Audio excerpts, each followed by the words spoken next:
brought to a shimmering rainbow city. He's surrounded by these flying disc-shaped objects that lead him to the ground, and he's brought to a tall being called the Master. Yup. Cap.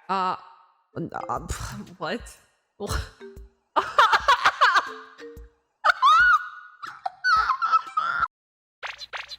Hello and Meowdy YouTube! We are back with a big freaking debunked series. I'm diving right on into the TikTok's worst conspiracy theorist. This is by Miniminuteman. He breaks down, I think, everything that this TikToker has to say. If you guys are new to my channel, hi, hello. I am a biology major, biotechnology major. I absolutely love science videos. We normally do animal reactions because I worked as a zookeeper. I worked with animals, so we do a lot of content like that. So I freaking love content like this. I love when we debunk stuff. I love how we get down in the nitty gritty of things.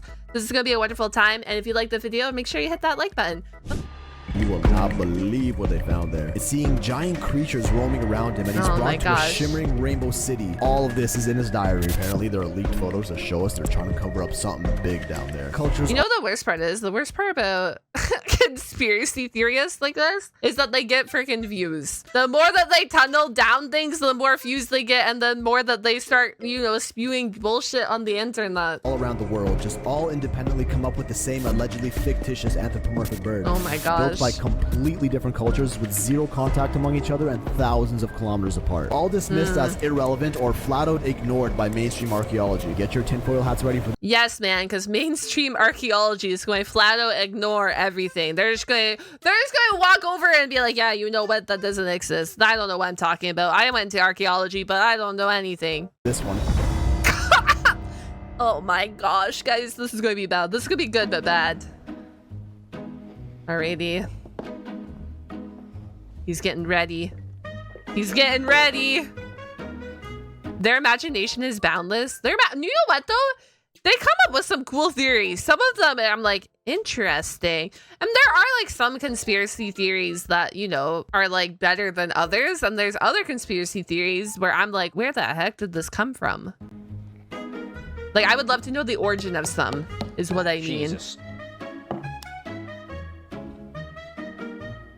Yeah, that's pretty nice. When I woke up this morning, it was 8 degrees Fahrenheit outside. So I came to the studio and I was like, that's a little cold even by my New England sensibilities. So I thought we could have a little fire in here to warm myself up. A little fire. That's nice. That's a real fire hazard right there. I actually do have a space heater in here with me today, which doesn't matter considering the entire place is uninsulated and way too big for this space heater, bringing us to a balmy 28 degrees Fahrenheit. Oh my God. And with that, I'm ready to make a video. Anybody cold. want some paraffin wax? Do a slight rearrange here. There we go. We don't need the candle to be directly in front of me. Wow, I have a great idea. While I work on scripting the Atlantis episode, why don't I just do a fun little easy one-off video? You know, I don't know, maybe I'll This is your fun idea. Hold on. This is your fun idea of doing a one-off unscripted video an hour and a half later and we're only on part 1? I love this man already. Holy moly. talk about someone's TikTok account. You know, and just sort of break down all the videos that they've made. It'll be nice and easy and certainly won't take me 2 months and 2 reshoots to finally complete. I have discussed a lot of conspiracy videos in my 3 years on TikTok and YouTube. And over the course of this time, there's been a lot of repeat offenders. But through all this time, there has been one account that has reigned supreme. The uncontested king of bullshit. An account that I get tagged in so much, it clogs my inbox every single time I open TikTok. For those of you that know who it is, I'm sorry. But today, we're gonna be talking about Phil Spixel, a conspiracy TikTok account run by a fella by the name of Philip Zeba. Philip Zeba? I don't know. Philip, if I'm pronouncing your name wrong. A few months ago, I love it. He doesn't say anything. He's like, I'm so tired of your bullshit, man. Found that I had been tagged in one of this guy's videos more than 300 times. And that's just one example. It seems like 75% of my tags are from this guy's content. I feel kind of bad because he does get tagged in all these videos all this time because this is what he does. He does debunk all of them. But there's probably some cool videos he gets tagged in that he misses out on because it's all clogged by this freaking conspiracy person. And honestly, I'm kind of sick of it at this point. And so today, ladies and gentlemen, I'm going to be doing something I have never done before. I went through Philip's entire channel. It was, as you can imagine, an agonizing process, but I do it for you. And from all those videos, I have pulled all the major arguments that he makes. And in this video, I'm going to be going over every single one of them. Everything from Hollow Earth to pyramid power plants to the Smithsonian destroying giant skeletons. Howdy, friends. My name is Milo Rossi, and welcome to this exceptionally long video, which I can think of no more an appropriate name than Philip Ziba Debunked. That's a good one. That's a good one. That is okay, guys. We're so locked and loaded. I'm so ready. I'm just ready to hear the fast differences between all these conspiracy theories. Philip Ziba is a bit of a character. Now, as one creator looking at another, I recognize the fact that all of us are characters in a way. We are based very heavily off of who we are in real life, but of course we put on a bit of an exaggerated persona for the camera. We're going to be getting to know Philip's character very well today, but the trait we need to start with is a little something that we in the biz like to call yappin'. My man Philip can yap. Now, if you move the mouse... You guys who know who else can yap? Oh, that's right. You're watching them right now. This freaking cat girl on the internet. I'm sure you're saying to yourself, who the fuck is this guy? He's got a 2-hour-long video complaining about somebody else yapping. Yeah, you know what? That's fair. I'll admit it. Pot calling the kettle black a little bit. But the difference is that this is a YouTube video essay. It's supposed to be 2 hours long. What else are you supposed to play in the background while you're, doing homework or something? Philip's sole medium is short-form content. Now, when you think of short-form content, what do you think of? 60 seconds, 90 seconds, maybe 2 minutes, maybe. Now, my man here can make videos that are upwards of 5 minutes long. Now, while I personally think 5 to 6 minutes is way too long for a short form video, I have some respect for it, okay? He's got a lot to say, even if it is... Bro, also the longer the video is on TikTok, the more you get paid in the TikTok creator program. Isn't that a thing? I don't know if that's a thing or not. I don't have it. I'm in Canada. We don't have that program, but I thought that's how that works. Yappin'. But that's where my problem comes in, because I make all of my shorts 60 seconds. And because Philip spends so much time yapping, he is able to say so much bullshit in 6 minutes that I can only debunk like 1 point in 60 seconds. So since I can't even begin to scratch the surface of his bullshit in a single short form video, I decided to do this instead. Now, I've been planning to make this video for a long time. For those of you who subscribe to me on Patreon, you will have seen that this has been in my roadmap for like ever. In fact, I actually already filmed this video, the entire thing. It took me like 5 hours. And my structure was just, I watched like 7 of his videos in a row and just talked about them. But the problem is it ended up being so redundant and I absolutely hated how it was organized. So I decided to take another like 3 weeks to re-script the entire thing and shoot this. Oh, it's cold in here. What are we looking at? Oh, we have just crossed the 30-degree Fahrenheit line. Can you guys see the steam coming out of my mouth? Probably not. The lights are shining into it. What if I do this? Ready? This is gonna be crazy. Or it's not gonna work at all. Wow. See? I told you it was cold in here. So before we get into this unnecessarily long video, I want to welcome some of you. First, I would like to give a warm welcome to any viewers who are familiar with Philip's content and have some sort of belief in it. If you are a skeptic, I encourage you to watch through this whole video. In this video, I'm going to be going over all of the points Philip makes. All of my sources are going to be linked on screen and you can find all— Oh my gosh, you hear that, guys? All the sources will be linked on stream because Milo's about to drop us actual sources, probably like research papers and articles. Isn't that crazy? That's crazy. All of them in the description. So if you are truly someone who, wants to do your own research, put your money where your mouth is and watch this video to educate yourself further. Yeah. Or if you want to call me a sheep and click off the video, you can have at it, but you can see the fact— Or if you want to call me a sheep and click off the video. that you care more about your feelings than you do about facts. Hit him with the Ben Shapiro. Damn. Secondly, I'd like to give— Guys, I'm so happy I found this dude because this dude is how this is like how I personally feel a majority of the time when I'm on the internet, when I'm looking at things. I'm so happy. I'm finally watching his content.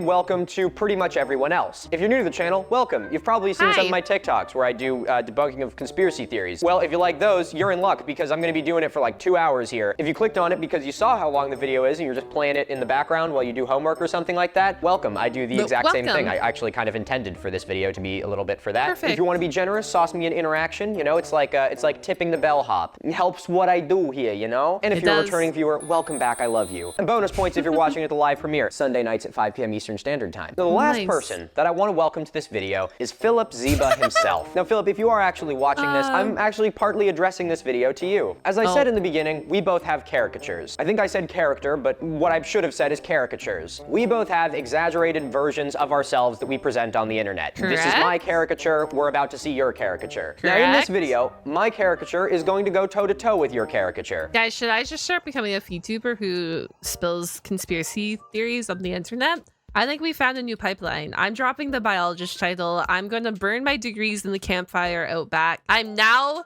going to dive on into conspiracy theories. Perfect. But one of the reasons that I reshot this video is because I felt like the first one was just too much of like, you know, commentary channel attack content. And that didn't really sit well with me. And so while I am still gonna be going for some pretty good digs in this video, I actually am trying to give you some advice, as weird as that sounds. Nice. No, I'm not gonna lie. I don't really like your content. And as a matter of fact, I don't even really know if I like you. But as a man to man and a creator to a creator, I respect you. Because regardless of the content you make, you are good at what you do. Even though I disagree with the information that you're putting out there, you have an obvious ability to connect with your audience. That just speaks on his character alone, like Milo's character here. Regardless of him enjoying the content that Philip is putting out, he's like, hey, like, I don't like your content. I don't like what you're saying, but I can respect the grind as a content creator that you do. Those degrees and certificates are keeping you sheep. Burn them to unlock the truth. That's what I'm saying. I should just burn my degrees. Yeah. Built a platform of 1.5 million followers on TikTok, and that's pretty impressive. Now, the only part of you that I've seen is your caricature, and so unfortunately, I'm going to be judging you based off your caricature, which is a little unfair, but I don't really have anything else to go off. And so I want you to know that my thesis here isn't, you know, fuck you, get off the internet. I am trying to point out why I think the content you're making is something you should move away from and the damage that it has. But along with that, I also want to try and give you some, you know, advice and maybe some ideas for how to make your content better. Because even though the stuff you are communicating is a bunch of bullshit, you are a great communicator. So if you can respect the fact that we're kind of going into this as frenemies, I'm good to get this thing started. Yippee! You hear that? That's the squirrels. Hey, keep it down up there, little fuckers. Oh, shit! They're climbing on the fucking rain gutter. Yo! Hey, oh my little gosh. bastard, Did we get to see them? Little shit. You know, you're telling me there's squirrels and you didn't even put them on the camera. Honestly, I'm okay with having squirrels in my house. They get the attic, I get the downstairs. That works. We have a no man's land. We have an understanding here. I mean, it's cold outside. Why should I get to be in the warm house and they can't? Throughout this video, I want us to all keep a question in mind. And that is, does Philip actually believe in the things that he is saying, or is he just saying them to get clicks? Because someone who actually believes in what they are saying is willing to sort of go the extra mile, do the extra. I would say I'm calling it right now before I watch any of these videos. It's probably a mixture of both. Surely he probably believes in some of these theories, but I feel like once he realized that he can get a massive amount of views by doing them, he continued doing them. Extra legwork. And even if we don't agree with them, and I'm going to research all of my points to, you know, show whether or not there's fact backing up the things he says, they still believe in it and they are willing to back it up. Someone who does it just to get clicks is someone who doesn't really care what words are coming out of their mouth. And in my opinion, it's even a little bit worse because they probably don't believe the things they're saying, but they are willing to peddle it anyway to people who do believe it because it's the thing that gets them clicks and views. Okay, and lastly, before we get into things, I want to make this very clear at the beginning. This is not a hit piece. I do not have a personal problem with Philip. This is not me trying to, you know, get off the internet and start some fucking bullshit. I don't really care about who Philip is as a person. I am just looking at the things that he is saying. These could be coming out of the mouth of anyone, and I would be fact-checking them in the exact same way. This goes for us too and Chad. Same rules are applicable to this. I know I'm reacting to the video, but same rules are applicable here. Or not to use this video as grounds to give Philip or his fans any negativity, and if you take a video like this as an excuse to harass someone, you are fucking dirt to me. Okay, we all on the same page with this? Good. Without further ado, ladies and gentlemen, let's get this thing started. Round one, allegedly fictitious. Oh, I can't. Bro, it's cold up here. I need to get my mittens. It's too late, sorry. Right, Philip, piece of advice number one. Never let him catch you without your mittens. Oh, yeah. Never. Nice. All right, so I think there's no better way to kick off listening to Philip's yapping than by looking at whatever the fuck this video is. Bruh, what on earth is this thing? That's Big Bird in drag. I saw him last time I drank ayahuasca. No! not you calling that big bird in drag.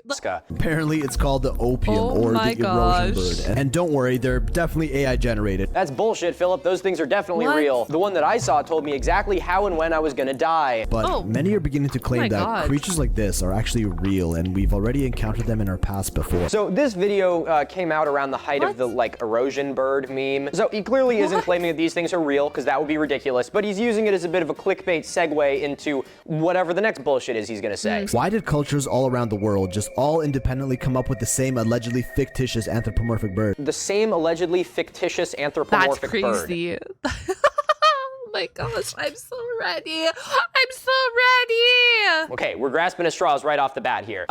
So Philip, I gotta ask you something real quick. If you look at all those birds that you got up on screen right now, do those look like the same bird to you? Is that Thoth at the top? Thoth? What the fuck is his name? Okay, you got Thoth at the top, you got some sort of Mesopotamian god, and then some South American god. Now, while they all have bird features, what you will notice is that they have about as many different bird features as is humanly possible. One of them has... Hey now. We all know that birds aren't real. What? But he's so true. They all contain the different bird species that were within the region that these all birds, you know, generate from. The head of a bird and no wings. One of them has the head of a human and wings, and one of them is dressed in a bird costume. Correct. You cannot tell me that that is enough evidence for you that all of our ancestors were connected to bird people. So this brings us to a very important theme through all of Philip's content that we need to talk about right off the bat. And we even get to learn a new vocab word. So everyone repeat after me.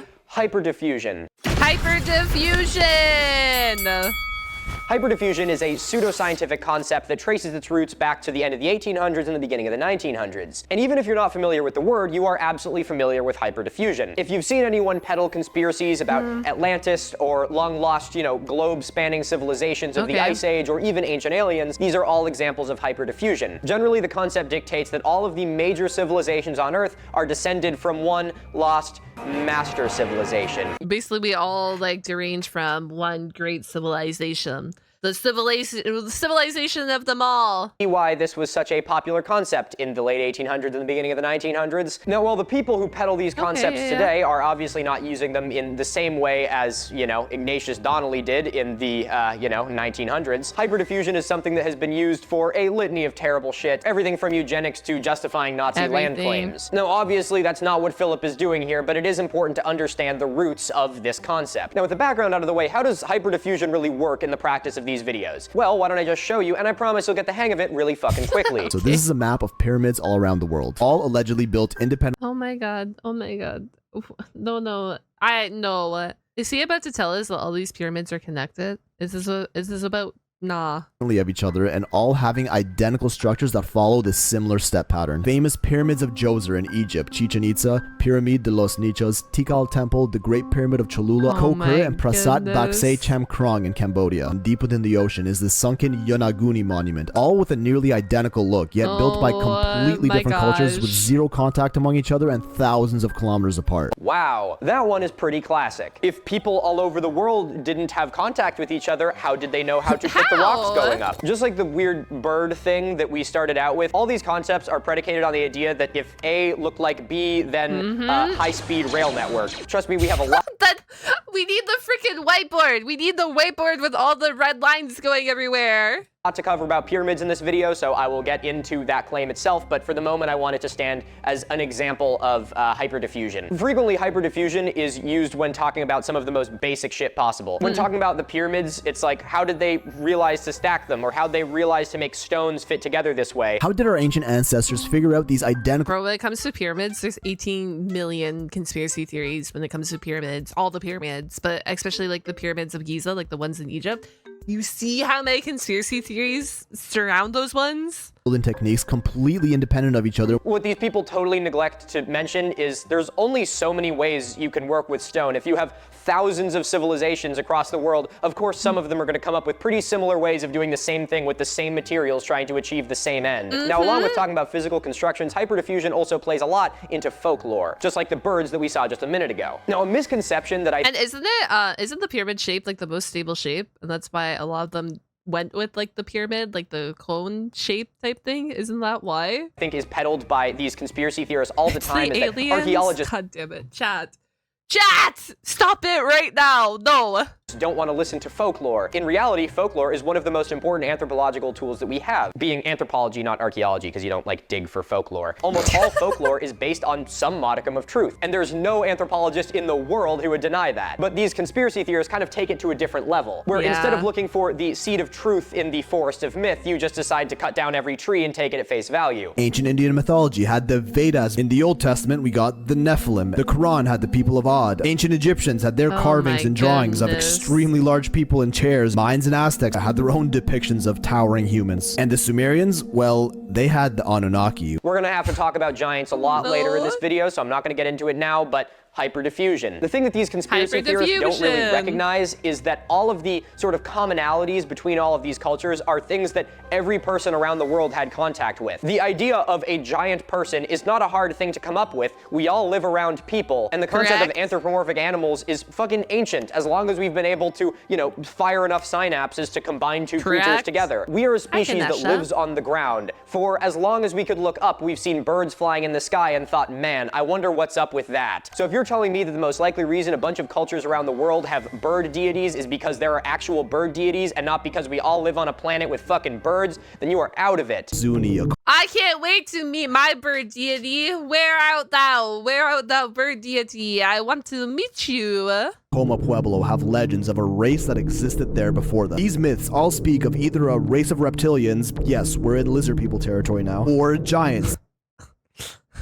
We're in what territory now? We're we're in what territory now? That civilized the area. Uh-oh. What do you mean by that, Philip? That doesn't really give the right. I know you didn't mean it like that, but let's just, I'm an anthropologist, all right? My field pretty much got its birth from eugenics, so I'm trying to, you know, right the wrongs of the past a little bit here. Wait, can I be Spider-Man then? Surely. Like a Native American tribe that lived along the Atlantic coast, which shares a baffling number of similarities with Egyptian hieroglyphs, two cultures that allegedly had no contact among each other. This one was just a coincidence, of course. Philip, I'm going to give you my first piece of advice. You clearly have an interest in history. You clearly have an interest in antiquity and the mysteries of the past. There are so many mysteries out there that you can talk about without having to peddle fucking reptilian bullshit. What about the Micmac language you just talked about? That's pretty interesting, isn't it? I'm sure a lot of your viewers probably haven't heard about the Micmac language. But because of the way you presented that video, now the only thing they know about is, well, maybe the ancient Egyptians had contact with the Micmac. Why don't you make a video talking about the mysterious Micmac language? Why is it that the Micmac have a written language and so many other indigenous groups in the U.S.? This is why I like Milo. Like, I'm new to his content. Don't get me wrong, if you're watching me react to this, like, I am brand new to his content, but I like how he takes the time. Instead of being like, oh, ancient Egyptians are, like, connected to the Micmac language, why don't you actually take the time to educate and teach your audience about this Micmac language, to break it down for them? West didn't. By trying to claim that there was some fictitious lost civilization, you make every little piece of the puzzle that we have at our disposal that's actually real completely trivialized. Just like the Fuente Magna Bowl found in Bolivia with Proto-Sumerian cuneiform script writing on it. That's not true. All right, guys, we're doing an awful archaeology.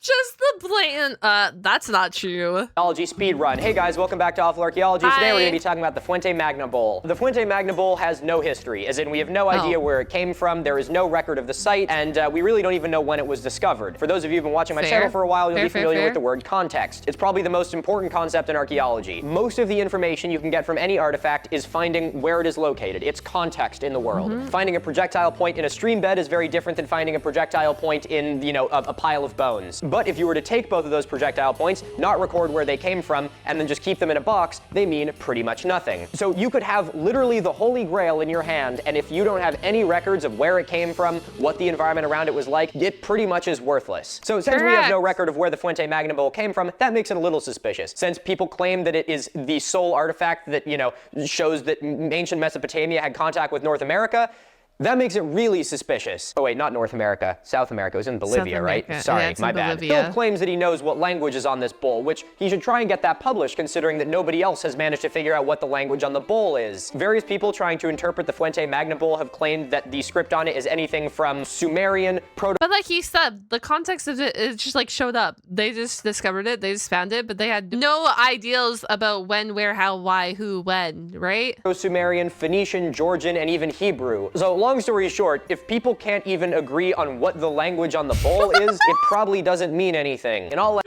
What do you assume. It's just it's an amalgamation of everything. Likelihood the Fuente Magna bowl was either a completely fabricated artifact or an actual artifact that was later carved on in order to sell it for a higher profit. Thanks for watching Awful Archaeology. Stay curious and all that Thank shit. you.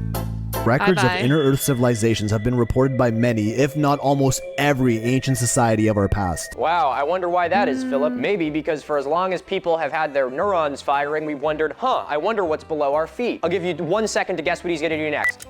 Time's up. If you guess that he's going to list a bunch of civilizations that all have underworlds in their mythology, you are absolutely right. Buddhists, Gartha. Absolutely. Ancient Indians have Patala. The Mayans got Xibalba. Chico Mostok for the Aztecs. The Sumerians Ker. Babylonians Urkala. Chinese Diyu. Ancient Egyptian, Greek, Roman, and even Celtics. I'm sorry, the what? And even Celtics. The fucking Celtics. I always knew the fucking Celtics were doing You can't trust them Irish people, man. My ancestry is Irish.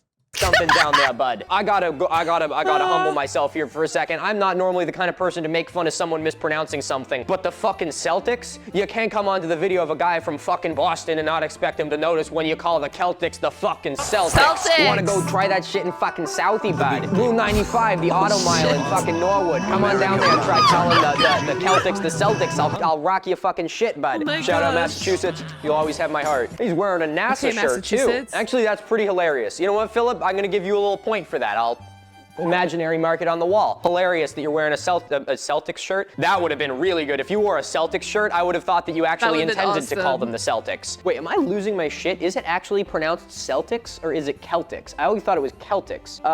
Okay. Citation needed on that one. I'm looking at it and it looks like it's Celtics, which is how I've always heard it. But if I'm wrong, a research assistant and a fact check. At least that bit was still pretty funny. No, I don't want to know how to pronounce Celtics like the Boston Celtics. Celtics. Yeah, I know how to pronounce the name of the Boston fucking Celtics. Here in Ireland, I think it's just because, except for the initial soft say in sports teams' names, like the Celtics, Celtic with a hard C or K is the standard, but that was not always the case. The early pronunciation was with an S sound, reflecting its nearest origin in French. Okay, well, looks like— I love how he just developed a freaking— he developed an accent when he was reading through all of that. Milo is right again. Okay, I'm glad I was right about that. That would have been pretty embarrassing. I mean, I don't know. Maybe the Celtics do have their own underworld. The TD Garden is kind of like the underworld on Earth, so I mean, it would only make sense. Just like the flood myth that appears in every single ancient civilization. Okay, fuck off. We're not talking about the flood myth. I am so sick of that bullshit. The problem is that the entire concept of hyperdiffusion has— I'm sorry, he's so freaking done. one really big weakness. Whether someone's trying to convince you of Atlantis or a lost globe-spanning civilization of the Ice Age, there is one single piece of evidence that can debunk every single one of those points. And that is because people like to bang. Come on now. Yippee! Whoa, did you see that? My finger caught on fire for a second. For as long as humanity has climbed out of the primordial ooze, we have been leaving our grubby little fingerprints all over this planet. And the most conclusive way of seeing where humanity's path has been is looking at the literal genetic code in our bodies. Have a look at this map. This is a map of human migration across the world done only through genetic evidence. If you do believe that there was a lost advanced globe-spanning civilization in the Ice Age, then they must have had absolutely no game. If you do believe in these hyperdiffusion ideas, please just research this yourself. One off the top of my head, the Kennewick Man. An ancient set of human remains found in what's now like the Pacific Northwest of the United States has a very close genetic link to a lot of indigenous Americans, as you won't be surprised, but also has a very close link to a lot of indigenous Siberians, because genetically he was very close to that group of people. Look at the globalization of the world today. We have people from all over the world who are able to, you know, mix with one another. When our civilization— And the thing is, the genetic code literally shows the complex relationships that we have between different human populations. Like, that is the genetic code, right? It goes way more into detail. If you're ever curious, go Google it. But that is like the morality of like how the genetic code works. Collapses, and you can mark my words. And it's actually supported by like genetics and fossils and evidence and all of that. That it will. If there were some anthropologists thousands of years in the future, they would be able to tell that we had a globe-spanning civilization because of our genetics. The first way you think about archaeology is you're trying to assemble like a 1,000-piece puzzle with 3 pieces left. And that means that there's a lot of blank spaces. But a lot of these hyperdiffusion theories act like we have all of the pieces. So instead of acknowledging that there's gaps between them, they're like, ah yes, Karahan Tepe and, you know, Gunung Padang tongue and just like all this random shit, and they're like, yes, this is the full picture, even though we're constantly uncovering new shit and we'll never have the full picture. It's no small wonder that the people who actually studied archaeology are not the ones peddling this bullshit. Whoa, do I have another lighter? No, kiss. Whoa. They multiplied in my pockets. Why do you have 2? Okay, now that we're nice, all on the same page with hyperdiffusion, let's go to the land down under, because we're gonna explore the ruins in Antarctica. Yippee! I'm going to be real honest with you guys. I didn't realize how crazy the conspiracy theories about Antarctica got until I just started diving into this. I didn't realize like the flat earth one with the ice wall. I didn't even realize that was a thing. I'm being so real with you. When I heard that for the first time in the other video I reacted to, I was like, wait, what? I was like, hello? The ruins left behind by one of these ancient civilizations are rumored to have been discovered and then covered up in Antarctica as well. We are off to a strong start with this one. Okay, I want you guys to take 5 seconds to look at this image, and I'm gonna see if you can guess what I'm gonna talk about in this section. I'll be in the corner taking a piss if you need me.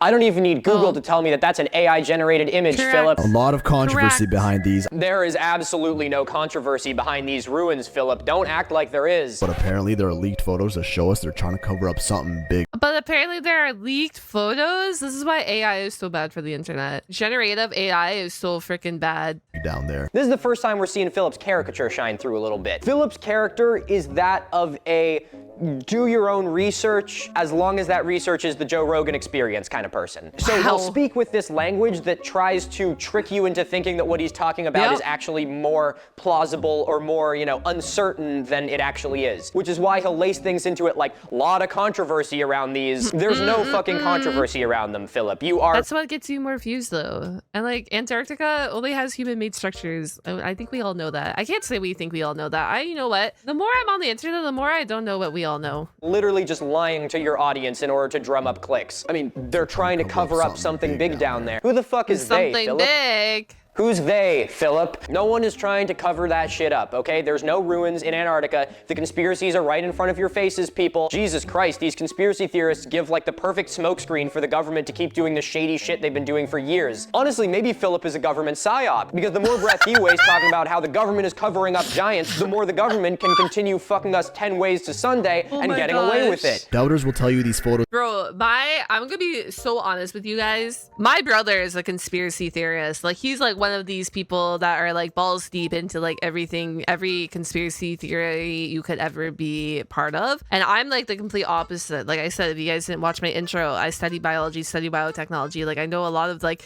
and a lot of the shit that he talks to me about, I'm like, bro, I honestly studied that in school. I'm like, there's actually evidence to prove that, but you guys just like ignore the evidence. I'm like, I don't understand it. These are fake because Google told them. Okay, you smug son of a bitch, because Google. Did you just say the lizard people are the people that live in Antarctica? Oh my God. Yeah, you know what? Lizard people live there. Told them. Philip, you can't rag on Google. It's the entire, like, sum of humanity's knowledge at your fingertips. Don't try and make people feel stupid for doing more research than you. But you know what, Philip? Just because you wanted to be a little bit of an extra smug bastard about this one, I decided to go down a little bit more of a rabbit hole just for you. So here's how I started. I Googled photos of ruins in Antarctica. I got this list of images, none of which are the ones you're talking about, which you'd think that if it was suddenly some big controversial thing, the images would be pretty much everywhere, right? But whatever. And the worst part is when it comes to conspiracy theories, and this isn't just people who believe in conspiracy theories, like you're free to believe in whatever you want, do whatever you want.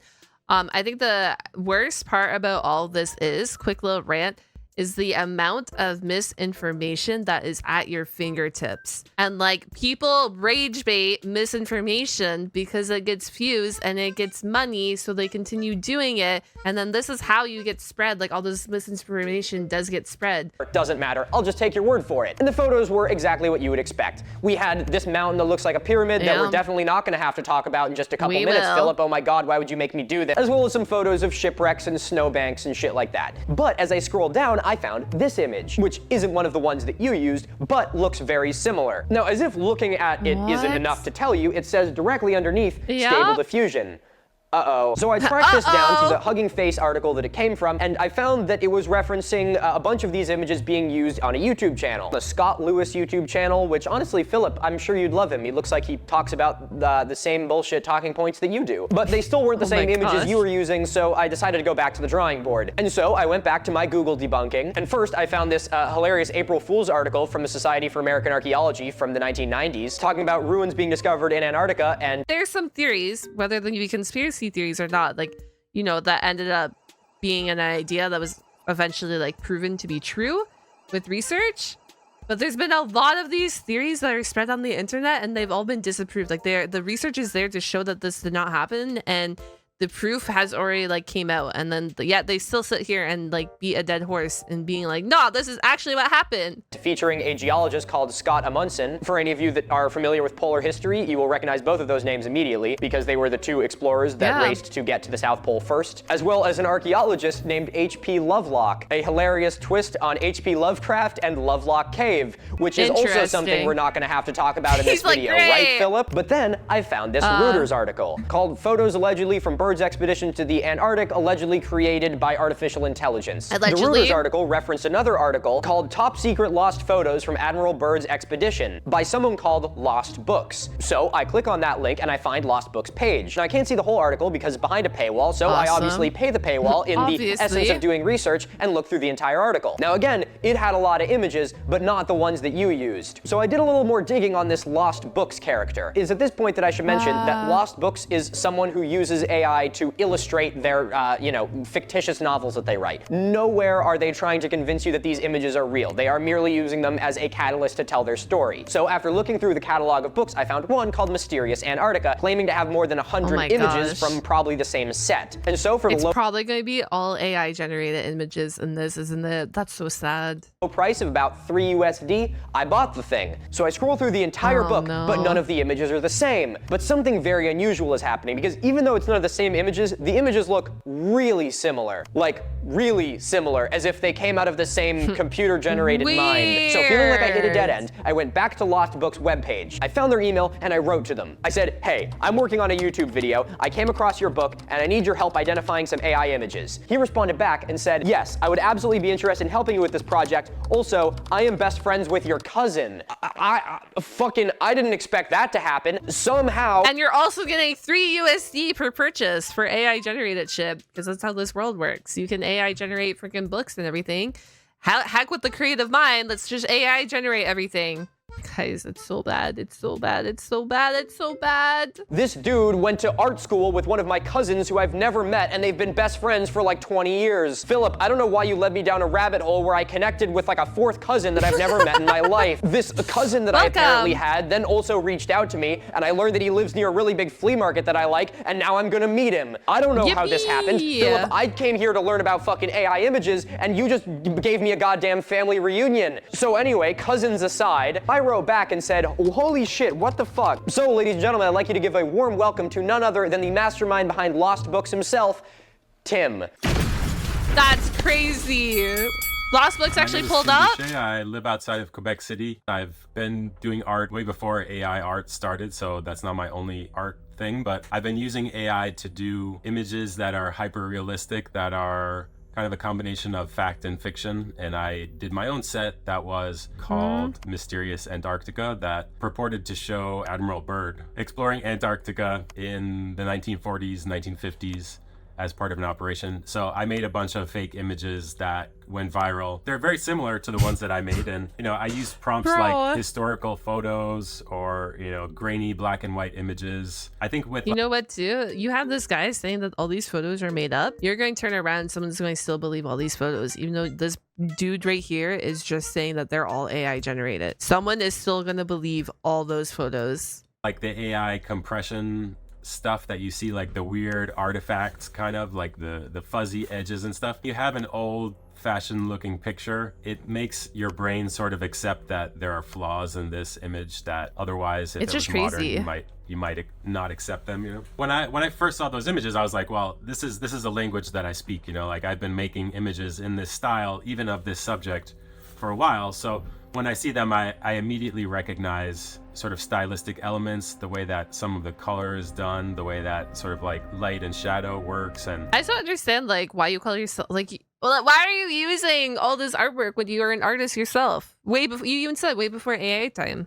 Also, when you look at the images carefully and you think about the mass of the objects, a lot of times that's when things start to fall apart. Yeah, when you send me those images, it's like, I know this, I've been doing this for a while. I think they were stable diffusion, probably. They might have been Mid-Journey, but I've seen things now that lead me to believe it's stable diffusion. So it's the way that these things spread is people take them out of their original context and they just re-upload it and they put their own spin on it, and then it goes around the world again and again and again. So correct. And this is why AI is so dangerous, because there's so many AI generated images that people are like, oh my gosh, this definitely happened. And you're like, no, that's AI. And they're like, no, it's not AI, it's real. And you're like, oh, okay, awesome, cool, fantastic. I started with the images that you sent me from, I think, a TikTok video, and I put a few of those into a reverse image search in Google, and that gave me a clean version. And from there, I started tracking and building a timeline of like, okay, when was this first posted? But I found the original source. It is basically just a light filter program when they used AI here. It's not today's type of AI, so it's not generative.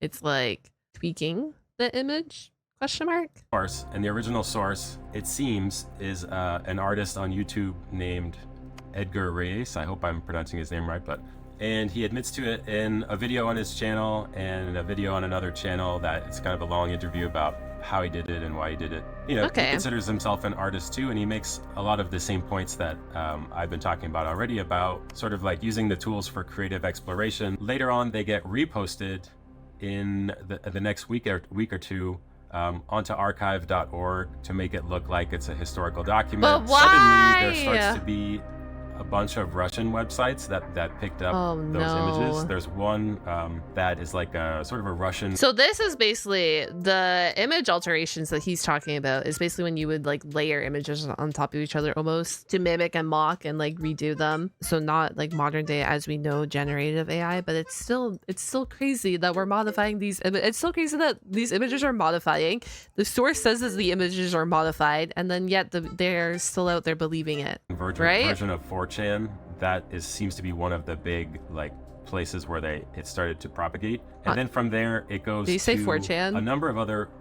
Hold on. There's one that is like a sort of a Russian version of 4chan. The Russian version of 4chan.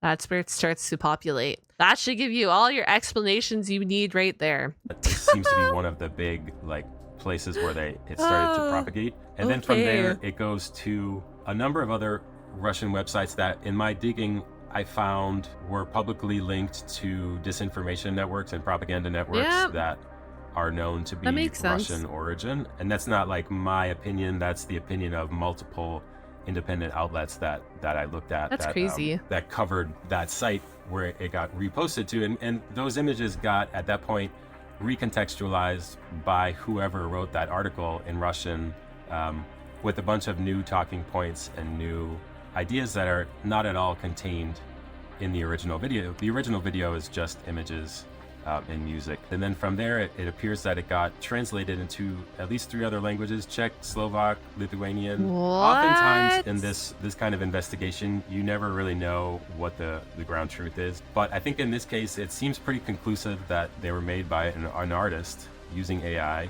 And then after that, they get picked up and repurposed by other actors, especially also on. And how many times does this happen? Like, this is not the only time that this has happened. This is not the only time that this will be happening. Rumble and Odyssey, and you see there's a lot of copies of it on YouTube too now, from different accounts. But it's like after it leaves the original creator's account, it just gets like reposted and reposted and reposted endlessly. Yeah, I mean, it sucks. And if it was my images being used that way, I would be mad, and I would try to take action. What I would probably do is I would file DMCA copyright claims against people using the images, first of all, without my permission, but but the thing is true with DMCA copyright claims, it depends on the country too. Like normally when you file one into Russia, they're like, it doesn't apply to us, we're not do anything, and you're like, okay, cool, awesome.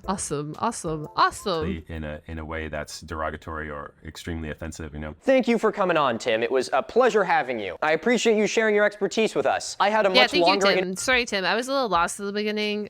tracking our conversation, but I completely understand where it was in the end. At first, it was like, yo, what? And then as you continue talking, it was like, oh, okay, I see, I'm tracking.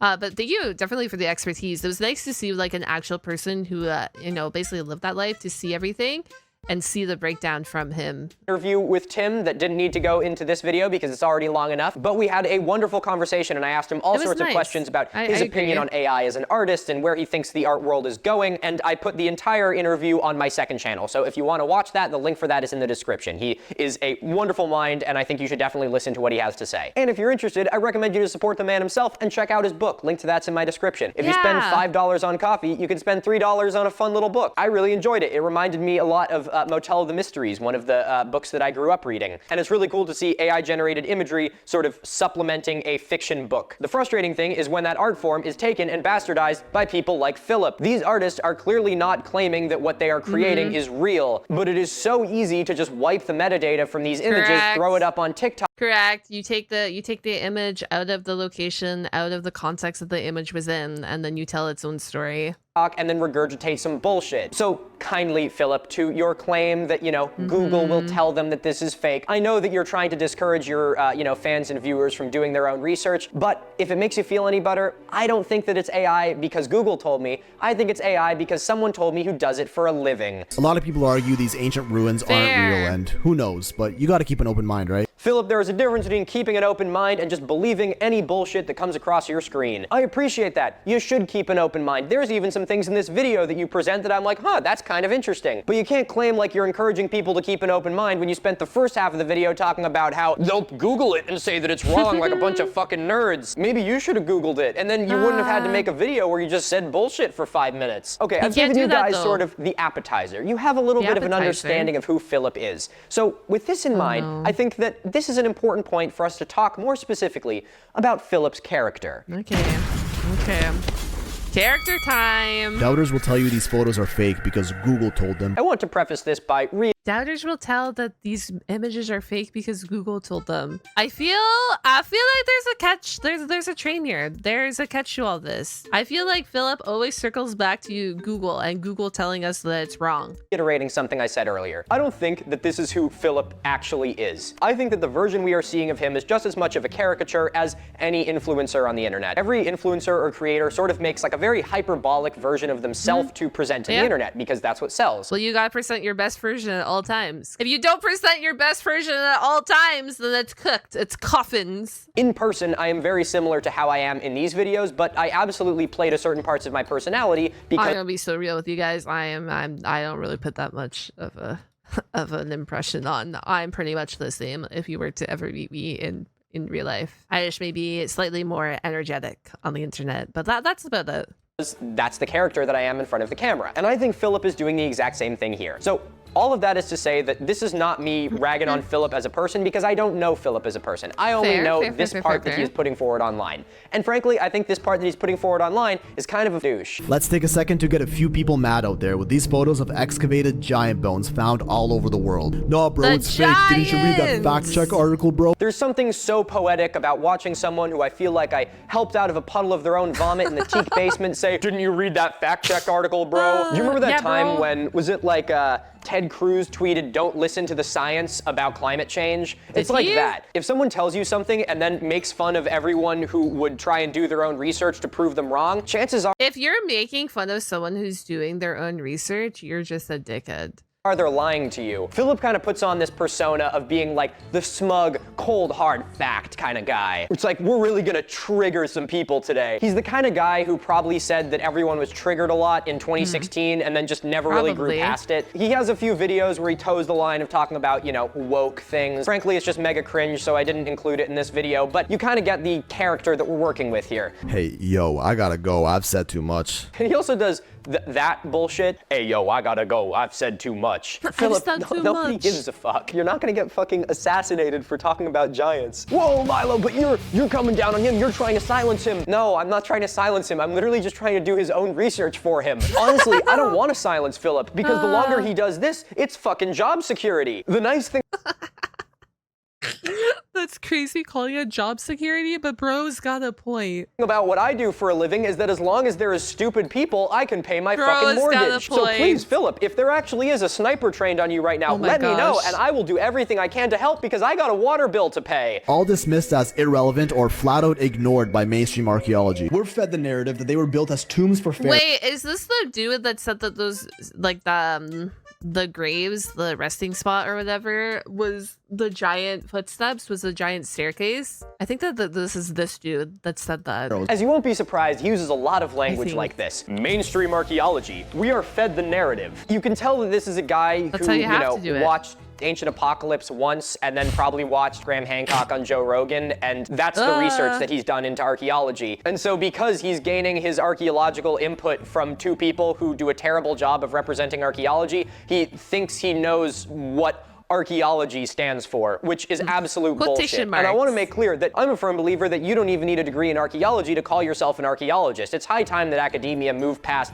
needing to spend thousands of dollars to get a piece of paper to say that you like something. But the difference between studying archaeology your whole life and calling yourself an archaeologist even though you don't have a degree, and what these people are doing, is that these people are speaking like they are an authority figure in archaeology, like they know better than archaeologists. Now, I actually do have some pretty immense respect for Graham Hancock. Even though I fully disagree with the things that he's saying, I do appreciate the fact that he can actually try and postulate his theories and, you know, actually try and back them up with evidence. I don't think his evidence is very good, but at least he's engaging in the scientific method. At least he's trying to play the game, you know? Now, Philip here is not doing any of the extra legwork. He's not really adding anything to the conversation. He's just sort of boiling down all the time. Bro, he's the spreader. He's the middleman. You know what? It'd be a little different too, like if he were to drop the resources where he is getting this information from, but I don't think he really even does that, right? Talking points and then reciting them in 6 minutes, which there's nothing wrong with. I mean, it's kind of what every influencer does, isn't it? But you kind of miss out on all the nuance, and instead all you get is like a frat bro talking about how mainstream archaeology is trying to silence us. So as much as I don't want to be a gatekeeper of archaeology, Philip, I'm gonna assume you have a business degree. You can be as interested in archaeology as you want, but don't fucking talk about what mainstream Not the business, mainstream archaeology wants you to think. To which modern Egyptologists claim these handles were used with ropes to pull jars. They're just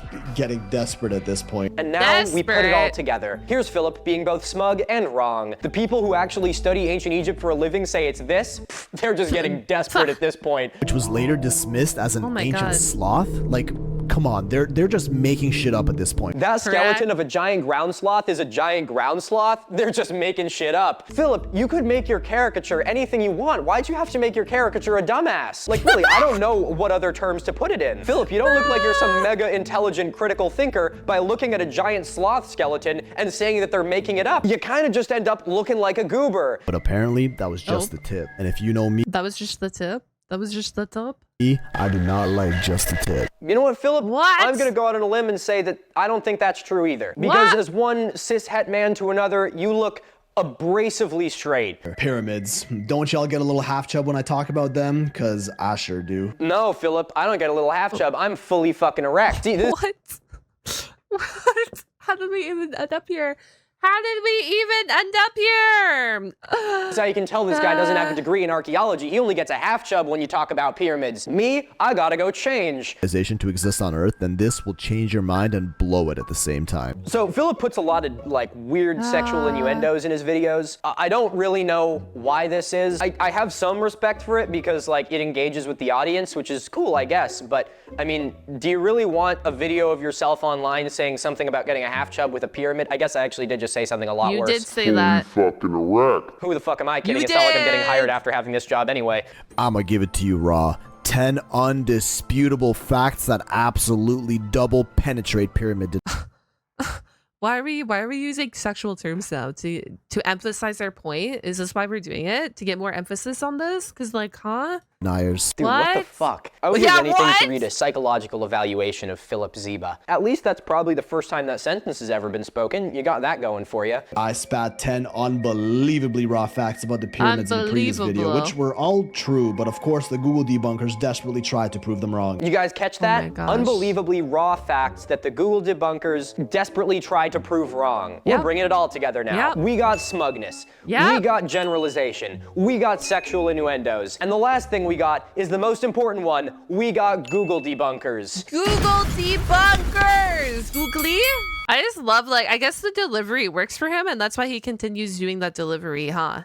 If there is one straw man that Philip loves... But, you know what? Bro's out here getting the bag as a content creator, so I guess, even though it's a little conspiracy, talk about, it's the Google debunkers. But... What do you mean? You guys don't get half chubs talking about the pyramids? I thought that was such a common. I thought we all got half chubs talking about a pyramid. Am I doing it wrong?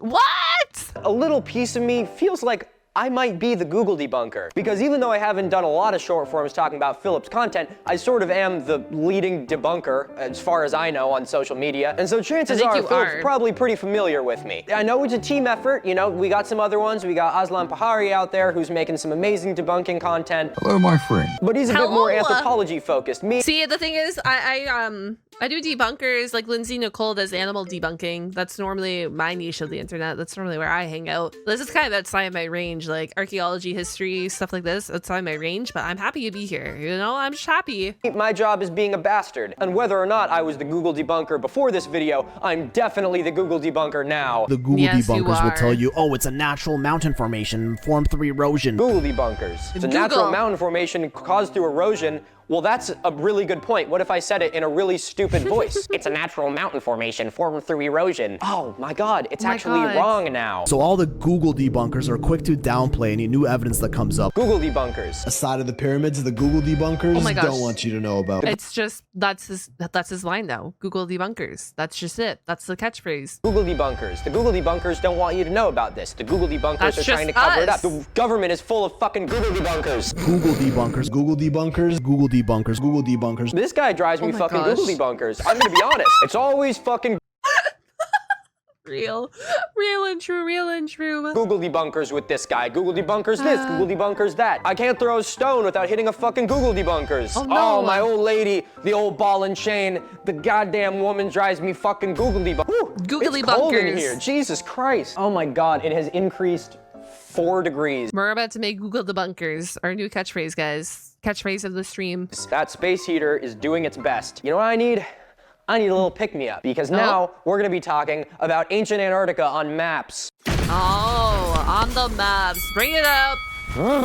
Wow, it's fucking cold in here. Woo! All right, it's 1 p.m. somewhere.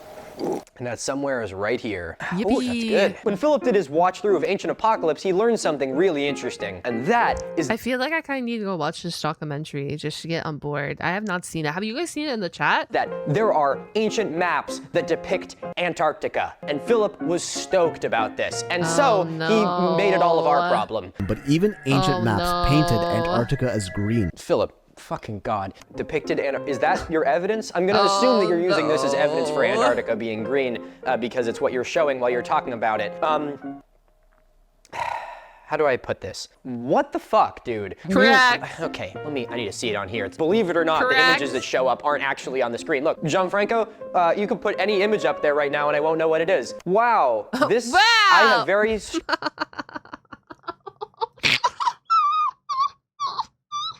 Dub editor. Thank you, editor. Strong feelings about this image. But even ancient maps painted Antarctica as green. Oh my God, you are fucking dense. Okay, no. That does not mean that Antarctica was green, Philip. That is not at all. Well, if we want to talk about Antarctica being green, it was green in like the Cretaceous period 90 million years ago, way back yonder. And I mean yonder. What that means, let me make this full screen. Actually, way back when too. Green, what the fuck? Okay, why don't we extrapolate your logic here a little bit, Philip? So if we're looking at this map, which is from one of the earliest full atlases of the world, you can see that part of Africa is green, part of Russia is green, part of the Near East is, oh no, the Near East is red. Philip, you see where I'm going with this, right? This doesn't make any fucking sense. Correct. You know, when they color in like states on a map, they're not coloring them in order to, you know, depict what they actually look like. They're coloring them in so that you can differentiate them between each other. They used 3 colors to do this. It looks like they used yellow, green and red. If the Antarctica was red, would you still be using this fucking map? I don't even know how to debunk this. That's just kind of dumb, dude. Twice the size of Australia and was thought to be ice-free as recently as 6,000 years ago. It was most definitely not thought to be ice-free as recently as 6,000 years ago. I don't know who would ever make that claim. Do you have any idea how much the sea level would have been up 6,000 years ago if Antarctica was ice-free? What the fuck is this about? So we do ice core drilling in Antarctica. You can find little gaseous bubbles trapped in the ice, which can tell us all kinds of horrifying things about our planet. Those ice cores have ice that can go back as far as 2.5 million years. Philip, where the fuck are you getting this number that there was no ice on Antarctica 6,000 years ago? How does that even make sense? 6,000 years ago was like the tail end of the last glacial max. Well, 10,000 years ago. It was like 20 to 10 that ended. I just want to know where this information comes from. Probably like Reddit, right? Where do people get all their conspiracy? Oh, Facebook too. Some Facebook moms be reposting some wild shit over there. Oh, 6,000 years ago, the Earth was colder than it is now. Why would it have had no ice on it? And how would it have been completely covered in ice since then? What? This map from 1513 by Sailor Peary Reyes shows a perfectly accurate coastline of Antarctica. Philip. I get that you watched Ancient Apocalypse once, but the least you could have done is at least do some Google debunking. Maybe if you Googled something, you wouldn't be making videos that are dumb. That's not the coastline of Antarctica. That is the coastline of South America. It hooks in a weird way because someone was sailing around the continent with a fucking pencil and a piece of paper trying to draw it. They didn't have the luxury of the satellites that we have today that prove that Antarctica is not connected to South America. Correct. But how do you know? It might have been that way for some fucking reason. Well, if you actually read the Peary Reese map, it says on whoa, big word there, if we actually read, you think we read out here? Part that should be Antarctica, the place with all the snakes. Now, I'll let you guess which one that sounds more like. The place with all the snakes.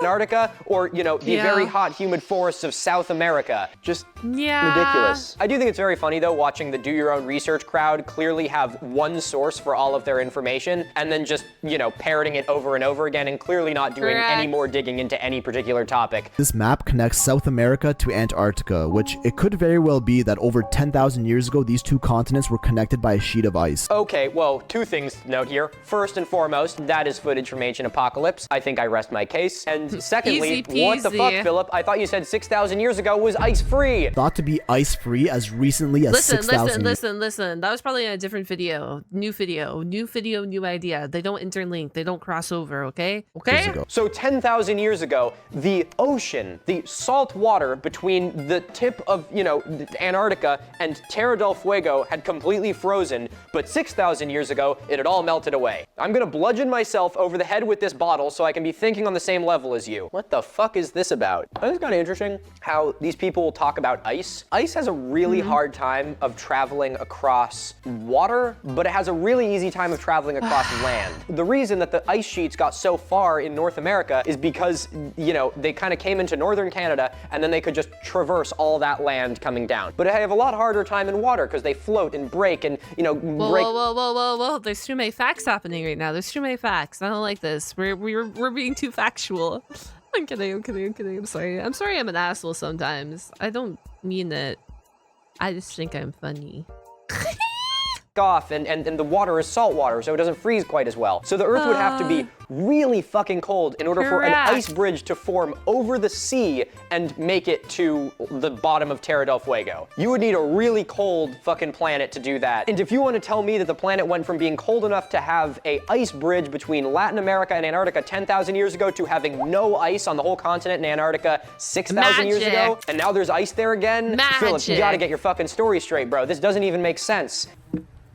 Oh, what are we doing? Is this the bridge? Ciao, post-editing Milo here. I want to quickly add something about the glaciers that I forgot to mention in that part. The way that a glacier forms is not by just like rivers freezing and ice magically appearing. A glacier forms from layers upon layers of snowfall. So during an ice age, it's a lot colder, so a lot of the precipitation is snow instead of rain. And so as the snow piles up layer after layer, it eventually creates an immense amount of weight. And under all that weight, the snow is compressed into ice. This is why it'd be really hard for an ice sheet to connect Antarctica Africa to Latin America because the snowfall is ending up in the ocean, whereas in North America, the snowfall was landing on land, allowing the layers to accumulate and the glaciers to proceed much farther. Anyway, I just needed to come in to add that because I kept watching this video on the editing table, and every time I came to this part, I'm like, if I don't mention the part about the snowfall, it's not gonna make sense. Anyway, okay, that's all I have to say. It's a beautiful day. I'm going for a walk. Bye. Bye. Also, when guys, he can't be real. He touches grass. This can't be content creator outside? Nah. When people talk about sea level rise from climate change,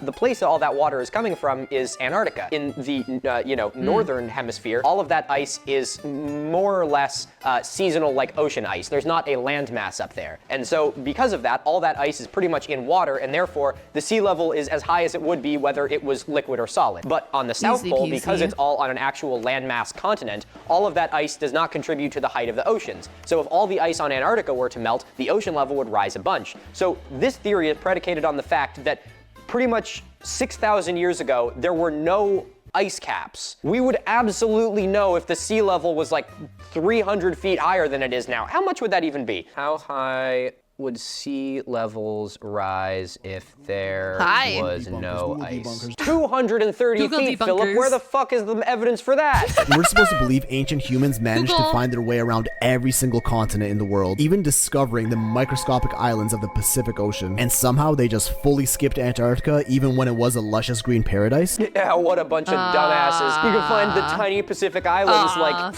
that's kind of crazy. But you didn't even find Antarctica? God, ancient people were losers. You know what, Philip? That's a good point. I'll agree with that, but let's do a little critical thinking here. Humans were able to find the tiny Polynesian islands, which is a shot in the dark, and yet they did it. So do you think that it's more likely that people never found Antarctica, or if they did, they didn't fucking stay there? Philip, Antarctica is a terrible place. No human would want to live in Antarctica. The only people there are like researchers and shit. There's no plant. Well, there's plants now, but that's a whole different conversation. Drinking to the downfall of humanity. I just read a great book called The Wager. It's amazing. It's about an English ship. Actually, this book apparently is really amazing. Okay, guys, if you guys don't know anything about me, I consume book talk. That is where I'm at. That is why I don't know a lot of these meme videos you guys make me react to. Not you guys don't make me react to anything. I react to what I find cool on the channel. But that's why I like all these videos that are like YouTube legends, or all these accounts are YouTube legends. I don't know, because I don't watch that YouTube. I'm primarily on book talk and people talking about like books and whatnot. And this book has come up multiple freaking times. Apparently it's phenomenal. That gets shipwrecked like off the coast of Patagonia. It takes place in like the 1740s, and it talks about, you know, the journey around and what it's like actually traversing those waters. The waters around the Arctic are so fucking dangerous. There's no reason for people to want to go down there in wooden ships. I also think it's really funny that he says, why didn't we go there when it was a luscious green paradise? Well, we probably would have if we could, but unfortunately we showed up to that about 90 million years too late. I think that where conspiracy theorists get the whole Antarctica being ice-free thing was them vaguely remembering a book they read when they were a kid that talked about how during the late Cretaceous, the continent was near the equator, and it was also the warmest the planet has ever been, and so therefore there was like rainforests on it. But there are not rainforests now. The continent is now at the bottom of the planet, and we are at the end of an ice age. So we kind of missed the mark on that one. It's less of a matter of did people reach Antarctica, and more of a matter of if they did, they would have wanted nothing to do with it. It is a cold, barren, desolate place with almost no food. Parts of the year, there's literally no sunlight. There's no wood. Like, there's just no reason to be there. God, why didn't they colonize the worst place on the planet? Also, another kind of crazy thing that I learned is during the Cretaceous period, which is one of the warmest parts of the planet's history, the atmosphere had 1,000 parts per million of carbon. Now, during the 1800s, the atmosphere had about 250 parts per million of carbon, which is, you know, pretty low. That's why it's much colder. Do you want to know what the parts per million of carbon is in the atmosphere right now? 450. The parts per million of carbon has doubled since the 1800s. But climate change is just the woke media. You know, just keep consuming and consuming and consuming, and, you know, we can all dance on the grave of the planet later. Who gives a fuck? Back in 1912, Captain Robert Scott led an expedition to the South Pole. Oh boy, okay, Robert Scott. Well, you know what that means. It's time to talk about the Hollow Earth. Oh my god. Okay. 07. Oh, not this. This is heavily restricted tourist travel to the majority of Antarctica. For your own safety, of course. Oh, of course. Of course they want people to be safe. Philip, would you go to Antarctica if you had the option to? Remember what I said earlier about how Antarctica is like the shittiest place ever? The hollow earth theory is definitely like one of the most like pseudoscience pilled things ever. I don't get it, guys. I don't think you would. I don't think that's a very nice place to go. I think that you would probably say, no, I'll stick to Aruba, thanks. Although I do have a weird hunch that you're Canadian, so maybe you would go there. I don't know. Oh my gosh. I'm also Canadian. What? A little bit of a Canadian accent at times. And I don't know if I'm like reading into it wrong, considering you look like you're from like Dade County or something. But honestly, I respect a Canadian frat bro. We don't have enough of them. Oh, anyway, where the fuck was I going with that? Oh yeah, conspiracy theorists love to like paint this idea that it's like they're hiding something in Antarctica because they don't want you to go there. And most importantly, you can go there. There are tours to Antarctica. You can take a ship to Antarctica. I don't know why you'd want to, because it's fucking Antarctica. There's nothing there. It's just snow and ice in every direction forever. And when they say that they restricted travel there, they meant like, you know, individual travel, like personal travel to Antarctica. And of course they restricted that because it's so fucking dangerous. The ocean around Antarctica is the only like unobstructed like ocean current in the entire world, and it's freezing cold. If you guys have seen any videos from like the South Seas, like there it is. That's the Drake's Passage. No, of course, they didn't restrict it to cover up the hollow earth. They restricted it because people would fucking die going there. It's literally, well, they call it one of like the roughest and most unpredictable stretches, like the Drake Passage. Sorry, I'm referring to the Drake Passage, if you're wondering, which is between South America, the tip of the South America, and like Antarctica, going there. And it's literally, it's known. That is what it's known for. So why even transverse across if you don't have to? While scouting, him and his crew stumbled on something that no one in the world would have ever expected. Discovers an enormous opening in the icy surface. Him and his squadron fly into it. They're surrounded by a... This is how we're proving that hollow earth is real. Thank God I don't make these videos. I'm so happy you make them, Milo. You're probably never going to watch my reaction, but I'm so happy that you're the one making these. You're wonderful. Keep doing them. They're fantastic. Luscious green landscape, seeing giant creatures roaming around him, and he's brought to a shimmering rainbow city. He's surrounded by these flying disc-shaped objects that lead him to the ground, and he's brought to a tall being called the Master. Yup. Cap. What?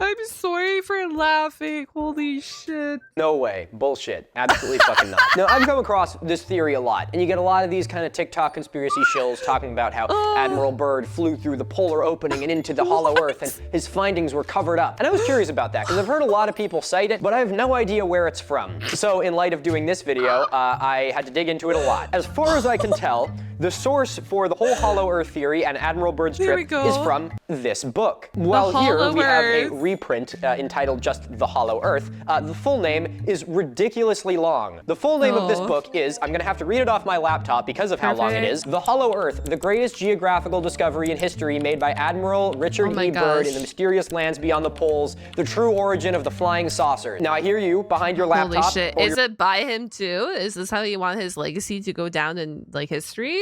Your phone saying to yourself, wow, that sounds like a reputable academic source, and you would be wrong. The book says that it's published by someone called Dr. Raymond Bernard. It was not published by a Dr. Raymond Bernard. That is a pseudonym. The actual author of this book is called Walter Siegmeister, and it was originally put into print in 1964. There are a few precursor Hollow Earth texts, but this seems to be like the one. This is where all the references to, you know, Byrd's expedition to the South Pole come into play. Now, what is hilarious about this book is it chooses to be wrong in a myriad of ways. One of them is that it gets the dates of Byrd's expedition to the South Pole wrong. It says that Byrd did his expedition in a year when he was actually in the North Pole, and then the author decided to just double down and say that the expedition he was talking about was a secret one that nobody knew about, which is a really weird way of covering your ass in a situation like that, but I respect the hustle. Now, I have to admit, I haven't read through this book cover to cover, because frankly, this video is already long enough, but I was thinking, if you guys would be at all interested, I'd be more than happy to read this and sort of do a bit of a book. Has he read it? I think that'd be a fantastic book review. I would love that. review and talk about all of these pages of bullshit. So let me know if that's something you'd be interested in. I'd be happy to do it. Yup, it's the infamous Hollow Earth theory. And yeah, all of this is in his diary. So Philip claims that all of this information is in his secret lost diary, something that was rediscovered by his son years later. Now, I did find some evidence of an actual diary left behind by Bird, and in it had a smoking gun. In it, there was evidence that Bird, in his flyover of the North Pole, may have actually missed the North Pole by like 150 miles. So the kind of controversy that you'd only care about if you're a big fucking nerd. As for this diary that claims that he flew into an opening in the Earth's core, no, there is no evidence of that. So you may be wondering, he's still referencing it, so where's that reference from? Well, I did some digging. That would be from this book, The Missing Diary of Admiral Richard E. Byrd, a secret expedition and journey. You know what? I love how you actually like bought these Byrd books or found these books. Journey to a paradise inside the earth. Now, this is allegedly a reprint of The Missing Diary, recreation of Admiral Richard Byrd's historic flight planned by the International Society for a Complete Earth. Readers of this diary who wish for additional information can send something to the Complete Earth Society located in Felton, California. So the scientific among you are now thinking, okay, we have a book that references the Lost Diary, and we have the Lost Diary itself. So that's pretty conclusive, right? Sort of. This was published in 1960. This diary was published in 1990. I can find no earlier reference to this diary that actually has any substance behind it. Now, I know that this is more something that has to do with the print of this particular copy of the diary, but I do think it's worth noting that this entire diary looks like this and is printed in Comic Sans. Now, while it doesn't actually say the author on the cover for some fucking reason, this is by That's such an interesting choice. That's a waste of paper. A guy named Tim Beckley. Tim Beckley appears to be an actor and a semi-prolific fiction writer. Here are some of the titles of his other highly scientific works. We got Give Me Your Books, Tim Beckley. Oh no, did he die? Oh, fuck, now I feel like an asshole. Why won't you go to the books page? Subterranean Worlds Inside Earth. MJ-12 and the Riddle of Hangar 18. Revealing the Amazing Powers of Harry Houdini. Revealing the Amazing Powers of Harry Houdini, updated. Psychic, Medium, Clairvoyant, Prophet. Angels of the Lord, Expanded Edition, calling upon your guardian angel for guidance and protection. Kahuna Power, Authentic Chants, Prayers, and Legends of the Mystical Hawaiians. These are all over the I'm not gonna lie, I'm not gonna trust anything about the mystical Hawaiians from a fucking dude named Tim Beckley. Okay, so long-winded way of saying well, even just look at the genre, like the spread of all his works. I have no fucking idea what the story is here about this Lost Diary thing. It's clearly a bunch of bullshit because I don't think that the legendary Admiral Richard E. Byrd would have included in his diary 4 fucking exclamation points next to each other. I don't know, that seems a little unprofessional to me. Now, I'm not gonna go into all of these right now, but all of that is to say that there is absolutely no credible evidence to back up any of this. If you guys want me to do a video going over these books, I'd be no, I'm not going to say more than happy to, because frankly, I would resent you all for having me do it. But, you know, I have them both, and I should surely he went over these books. Surely. I would love to see just because like the Hollow Earth theory has been proven time and time, multiple ways, proven through multiple ways, mind you. Like, and not just proven in one way. Like, there's multiple evidence supporting the Hollow Earth, right? Or not. Holy shit. No. Hold on. There's no Hollow Earth. That's pseudoscience. Hold on. Bad phrasing there on my behalf. Bad phrasing. We have all the evidence to suggest our Earth is not Hollow Earth. Holy moly. Now I sound like one of them. I sound like one of them. No, I sound like one of them. I'm so sorry. I phrased that all poorly. Oh no. At least probably read them, considering I did give them fucking money for these, which I regret. So if you want to see the Hollow Earth video, leave a comment. And maybe these beings and all the flying discs mentioned are also related to all the UFO sightings we've been seeing in the past couple. She believes in them? No. Great start. I said that all wrong. Guys, no. Don't cancel me. I don't believe in the Hollow Earth theory, and I know it sounded like I do, but I don't. Okay. Year. Oh, yeah. All the UFO sightings we've been seeing in the past couple years. Can't go a fucking minute without seeing one of those things. Aliens? I look there, there's a UFO. I look over here, there's a UFO. I go to the fucking gas station, and there's a UFO buying a pack of Marlboro Reds while his buddy's filling the fucking flying saucer with a cool mint zin in his mouth. Apparently, Admiral Byrd really wanted to share these findings, but was ordered by the military to stay silent about it. Wow, dude, that's fucking crazy. The military, they're lying to us, bro. Let's not talk about, you know, MK Ultra or anything like that. Let's talk about this bullshit. I don't get why conspiracy theorists can't just be mad at the government for the things that the government's actually doing. Like, why do we have to make up things? You know what? That's a very good fucking point. Mad at the government for. These giant holes have been reported to be seen at the poles on numerous occasions. I like the images he shows here. The first one is like some sort of like glacial tunnel, but the second one is just the eye of a hurricane. You thought you could pull a fast one on me there, Philip. I know what a hurricane looks like. In 1829, a fisherman named Olaf Janssen claims to have sailed through a polar opening and into the planet's interior, where he met a race of tall beings. This is what I mean. Wait, where he met the waves of tall beings?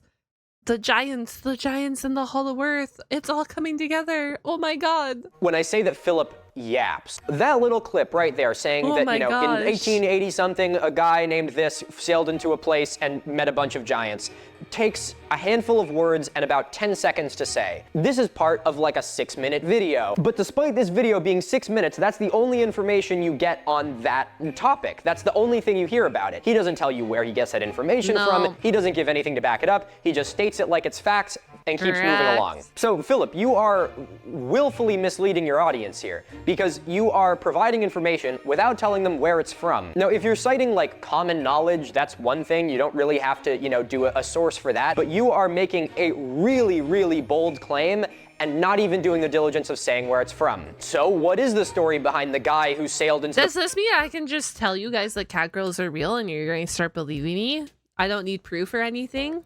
Go at your government officials to show you real life cat girls.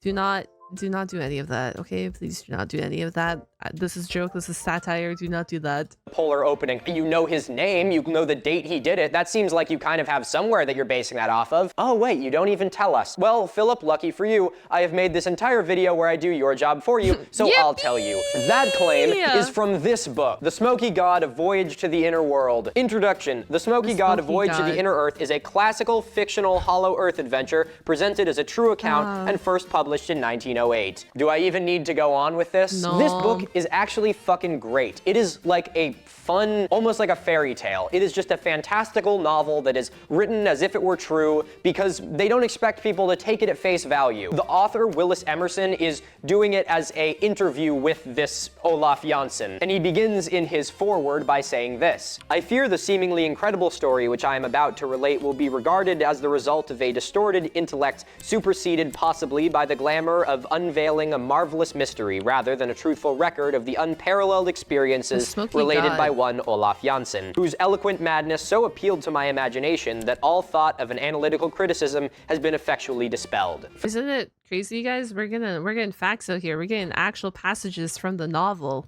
Philip, not only are you claiming that this is a real event that happened and not citing where it comes from, but you're also trivializing the act. When The Smoky God is actually just a fantastical novel and he's using it as evidence. Yeah, man. That research papers.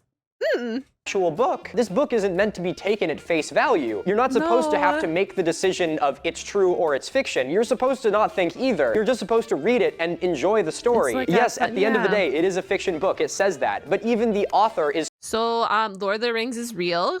This is what I'm hearing. Sounds like we are going to Mordor, guys. Sort of playing into this idea of, I am going to tell you a story and you're going to listen to it and you're going to have a nice time. No, I am an archaeologist. I'm not an English major, so I'm not going to go into a whole fucking analytical, you know, philosophical rant about what it means. Oh my gosh. So you guys remember when I said I watched Book Talk earlier? This is what I normally watch. People like breaking down books that have studied literature, because I love seeing them just like tear apart like popular books and the literature behind it. I don't know why I love doing it. This is probably why I love this video. I love just people like going through and proving things wrong, I think is what I like, or like proving things or giving valid points. But I'm also like, enjoy what you want, right? I'm not going to sit here and tell you not to enjoy things that bring pleasure to you, because this life is so short.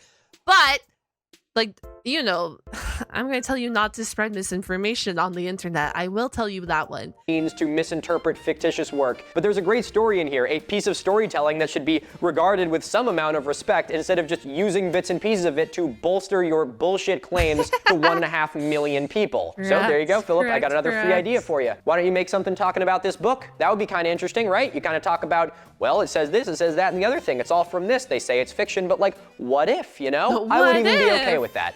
There you go, $1 million idea, Philip. Oh man. Okay, I swear to God, it's getting colder in here. It is not, it's actually getting warmer in here. Okay, well that's the end of Hollow Earth. Bro has been freezing his ass off also for the past hour. This is hour of edited footage, so probably for the past 2 or 3 hours. Mad props for you for freezing your ass off and delivering this. You thought book talk was just women talking about smut? It is absolutely not. Book talk can be women talking about smut, but it goes for very further than that. There's a whole other side. There's way more research, way more in-depth content. Thank God. Which means now we get to talk about something really fun, like the pyramids in Antarctica. This is not fun. This is not fun. This is not fun. This is not fun. Oh my gosh. Oh my gosh. Now we get to the Ellsworth Mountains in Antarctica. Okay, get your tinfoil hats ready for this one, because this satellite footage from 2016 shows what could be a pyramid buried in the South Pole. Oh my gosh, a pyramid? No. A mountain? No, it must be a pyramid, guys. Okay, I mean, I guess I'll give you some credit for could be. Everything could be fucking anything. It's just a matter of likelihood, isn't it? I've talked about this one so many times on short form that I'm not even going to bother with it, but it is a mountain with glacially carved sides. You know, Antarctica being a continent completely covered in ice, this tends to happen. If you want to look to another example, here's the Matterhorn. Sort of a similar shape. That's what happens when, you know, it's got glaciers running on all sides. And even professors admit it. And obviously the Google debunkers will tell you, oh, it's a natural mountain formation formed through erosion. God, this guy drives me fucking Google debunkers. But Google debunkers! Why? Hold on. Why is he like even researchers, but the Google debunkers will tell you differently? What researchers? You gotta drop these names. I don't know what kind of looking ass mountains are cut this perfect. I don't know what kind of looking ass mountains are cut that perfect either. Philip, a glacial looking ass mountain is carved that perfect, Philip. I don't know what kind of looking ass mountain is carved this perfect. Damn. Why would there be a pyramid in Antarctica? Why would there be a pyramid in Antarctica? You tell me. You know, 6,000 years ago, we could have built a pyramid on Antarctica. Whoa. The UPS truck is here. That's exciting. That is almost so nice. I'm not even gonna bother. I am so stoked about the UPS truck being here that I'm even gonna talk about that pyramid anymore because frankly, it makes me want to drink. It's just like I don't understand how people can't get through their head that like freeze and thaw erosion is a thing, especially in Antarctica, and the repetitive process of freezing and thawing. Like, it's just crazy to me. It's so freaking crazy to me, man. I'm so glad I'm a cat girl on the internet. I'm so happy. Okay, so this is a map of pyramids all around the world. Oh, we're back to pyramids. I told you the pyramids are coming back. It's cold in here. I gotta put my foreskin on. Oh yeah. That's what you call that? That's better. Dude, check this thing out. Isn't this fucking rad? Look at that. Shout out Zaboski Crafts on Instagram. Actually cool. Thanks for the foreskin, babe. No, if you live in a cold climate, that would come so in clutch. Wear it as a scarf, and then if you need it as a hood when you're outside walking somewhere, bam, bada boom, bada bang. Lunch! That's a candle. Blew out my candle to go eat lunch, and now my lighter doesn't work anymore. But my life is in shambles. You had two! So this is a map of pyramids all around the world, all allegedly built independently of each other and all having identical structures that follow the similar step pattern. Do you see why I started this video by talking about hyperdiffusion? Philip, you said the same thing when you were talking about the anthropomorphic birds. You were like, they're identical. And I gotta ask, do you and I have the same definition of identical? Because neither these birds nor those pyramids are identical. They definitely have some superficial similarities, like they're both anthropomorphic bird people, and the pyramids and pyramid are all, shaped. you know, pyramids. But that's kind of where the similarities end, Philip. And it's like not, you know, one of the most sturdy formations to be freaking building. It's kind of unfortunate. I feel like these conspiracy theories downplay also all the advancements that our like ancient civilization was accomplished without the advanced technology we have today. No, most historians will tell you, oh, it's just the easiest tall structure to build. It's human nature. It's human nature. It's in our blood, baby. It's in my DNA. I will revert to pyramid. Yeah, I've actually never heard a historian say that it's human. What do you mean the scientists tell you it's the most sturdy shape? I don't know, because it is. Human nature, but I do like that, actually. It's like how everything eventually evolves into a crab. Eventually, all humans will make a pyramid. It's something that we're just implicitly drawn towards. Now, Philip, I know you're saying this facetiously. You're like, and historians want you to think X, Y, Z. But there's a reason historians think that. That's because it's the most likely option. So let's look a little deeper into these pyramids, shall we? So the pyramids all have sort of the same building components. Most of them are built out of stone. Some of them are built out of like earthen bricks. I don't think any of the ones he's showing are earthen, but most of them are built out of stone. When you're building with stone, there's only so high up you can go with it. While stone is really strong, it's really fucking heavy. And so you can really only build so many stories off the ground, especially without modern technology, before it becomes a problem. So the solution to that is if you want to build a really big structure out of stone, the base has to be substantially larger than the top. And that's why there's so many variations of pyramid. Oh my god, that's crazy. Oh my god. It's the classic, pyramids at, at Giza, where it's just like, pretty much smooth sides, or what was once smooth sides. There's also stepped pyramids all over the world, which are structurally more like increasingly smaller terraces built on top of each other. Well, both of those are pyramids. They're both kind of different. This is also where you can tell that Philip has no background in archaeology or anthropology and just listened to Graham Hancock once, because all of these pyramids built in different parts of the world have different purposes. The pyramids in Central and South America— I'm gonna be so dead honest with you. I too do not have a background in archaeology or anything, but I too could probably tell you that they all served a different purpose. Are, stepped terraces with a temple at the top. The pyramids in Egypt are burial structures. Some of them have chambers. What do you mean? What do you mean? It's not a burial structure. That's a conspiracy theory for next time. I'm kidding. I'm sorry. On the inside, others don't. Some of them have staircases. They have about as many differences as you can possibly have for a structure and still call it a pyramid. If it's so easy, why are our 21st century brains not capable of doing what dozens of ancient civilizations have repeatedly been able to do? Whoa. Dude, you are asking some powerful questions right now. Honestly, that's kind of a self-read right there, Philip. I think you're the only one who's confused by this. The reason we haven't built any pyramids is not because we can't, it's because there's just no reason to. It would be ridiculously expensive, take up a ton of manpower that should be going to, other things we actually need. So it's not— like pyramids. How is that even a point? I don't understand how that's a point. You're out here, and then you're like, we're not building pyramids in the 21st century, so, like, why? Matter of, why haven't we? It's because we can't. It's a matter of why haven't we? Because why the fuck would we? Why? We have no purpose for them anymore. Our culture does not demand pyramid, other than— well, that one. But we're going to be getting into the Bass Pro Shops pyramid later, because there's something there that even Philip hasn't discovered. All with a nearly identical look, yet built by completely different cultures with zero contact among each other and thousands of kilometers apart. And the pointy Egyptian pyramids look much different than all the other step-shaped pyramids all around the world. But this is just the tip. Philip, I'm going to be upfront with you. I'm going to say the tip is enough. No more. We don't need any length or otherwise accoutrement to the tip. We got way more No, because we're getting a half chub every time we watch a freaking pyramid video. That's what I learned today. Known pyramids even older than the Egyptian ones that ain't even standing anymore. Like the Gunung Padang temple in Indonesia. Doesn't look so hot now, but used to be a step pyramid. Piece of evidence number 36 that Philip watched Ancient Apocalypse once and decided to make it his entire personality. Philip, you're really pushing the definition of pyramid now. Does that look like a fucking pyramid to you? No, it doesn't. I know Graham Hancock said it was, but you don't have to listen to him, buddy. You can think for yourself. No, if this constitutes a pyramid, then fucking everything is a pyramid. I'm sorry. This literally just has like some terraces. I'm so pissed that the first place that Gunung Padang got, large coverage to a mainstream audience was from Ancient Apocalypse. Because now it does shit like this. We can't even recognize the actual cool, historical facts about this site. Instead, we got fucking Alpha Sig here talking about how it's, a pyramid or something. Actually, no, this guy definitely wouldn't have been at Alpha Sig. He looks more like a teak kind of guy. At least that's what they thought, until a more recent radiocarbon analysis shows that the lower parts of this temple go as far back as 28,000 years. Did you do your own research here, Philip, or did you just happen to turn off Netflix as you started recording on your phone? There has been a disappointing lack of really good conclusive archaeological evidence coming out of Gunung Padang. And it's been made even more difficult by the release of Ancient Apocalypse, because it's muddied the waters so much that we don't even really know what to believe anymore. But the general consensus seems to be this. There is radiocarbon dates from Gunung Padang that date back almost 30,000 years. Whoa! Smoking gun. Okay, pause. What is a radiocarbon date? Well, it comes from natural material, you know, ash, wood, bone, etc. So while some researchers have been able to provide... What do you mean, though? What do you mean? That's too sciencey. That's too much going on. Too sciencey for us, guys. Too sciencey. We can't believe that. It doesn't fit the agenda. 30,000-year-old radiocarbon dates from Gunung Padang, they haven't actually provided any sort of evidence that humans habitated the site at that time.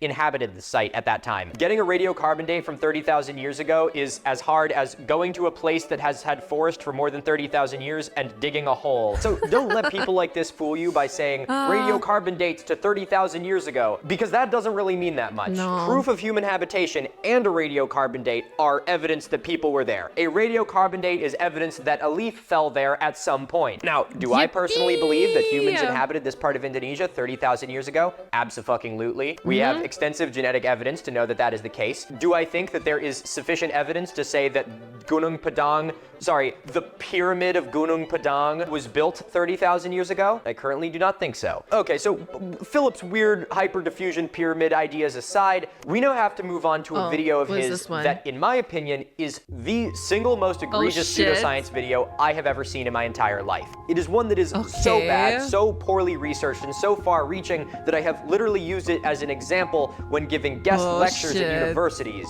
That is, of course, the fucking Bosnian pyramid. The Bosnian pyramid. Hey, the real Pharaoh's curse is that we haven't built a pyramid bigger than Giza yet. Hey, I don't know why this guy is so obsessed with the idea that we need to build a pyramid to prove something. Why don't you go build a pyramid, Philip, huh? Put your fucking money where your mouth is. That's right, baby. We're talking about the Pyramid of the Sun in Bosnia. Buried Pyramid of the Sun in Bosnia, and you will not believe what they found there. In 2005, archaeologist Dr. Samir Osmanagic realized, hey, this hill in the small Bosnian city of Visoko is oddly shaped like a pyramid. No. Samir Osmanagic is not an archaeologist, Philip. He is a Bosnian businessman. It is pretty funny, though, that you can see a lot of these, like, pseudoscience people just getting conned, you know, fucking left, right, and center by businessmen. This hill has virtually Yeah, you know why? Because this brings in money, and they're businessmen.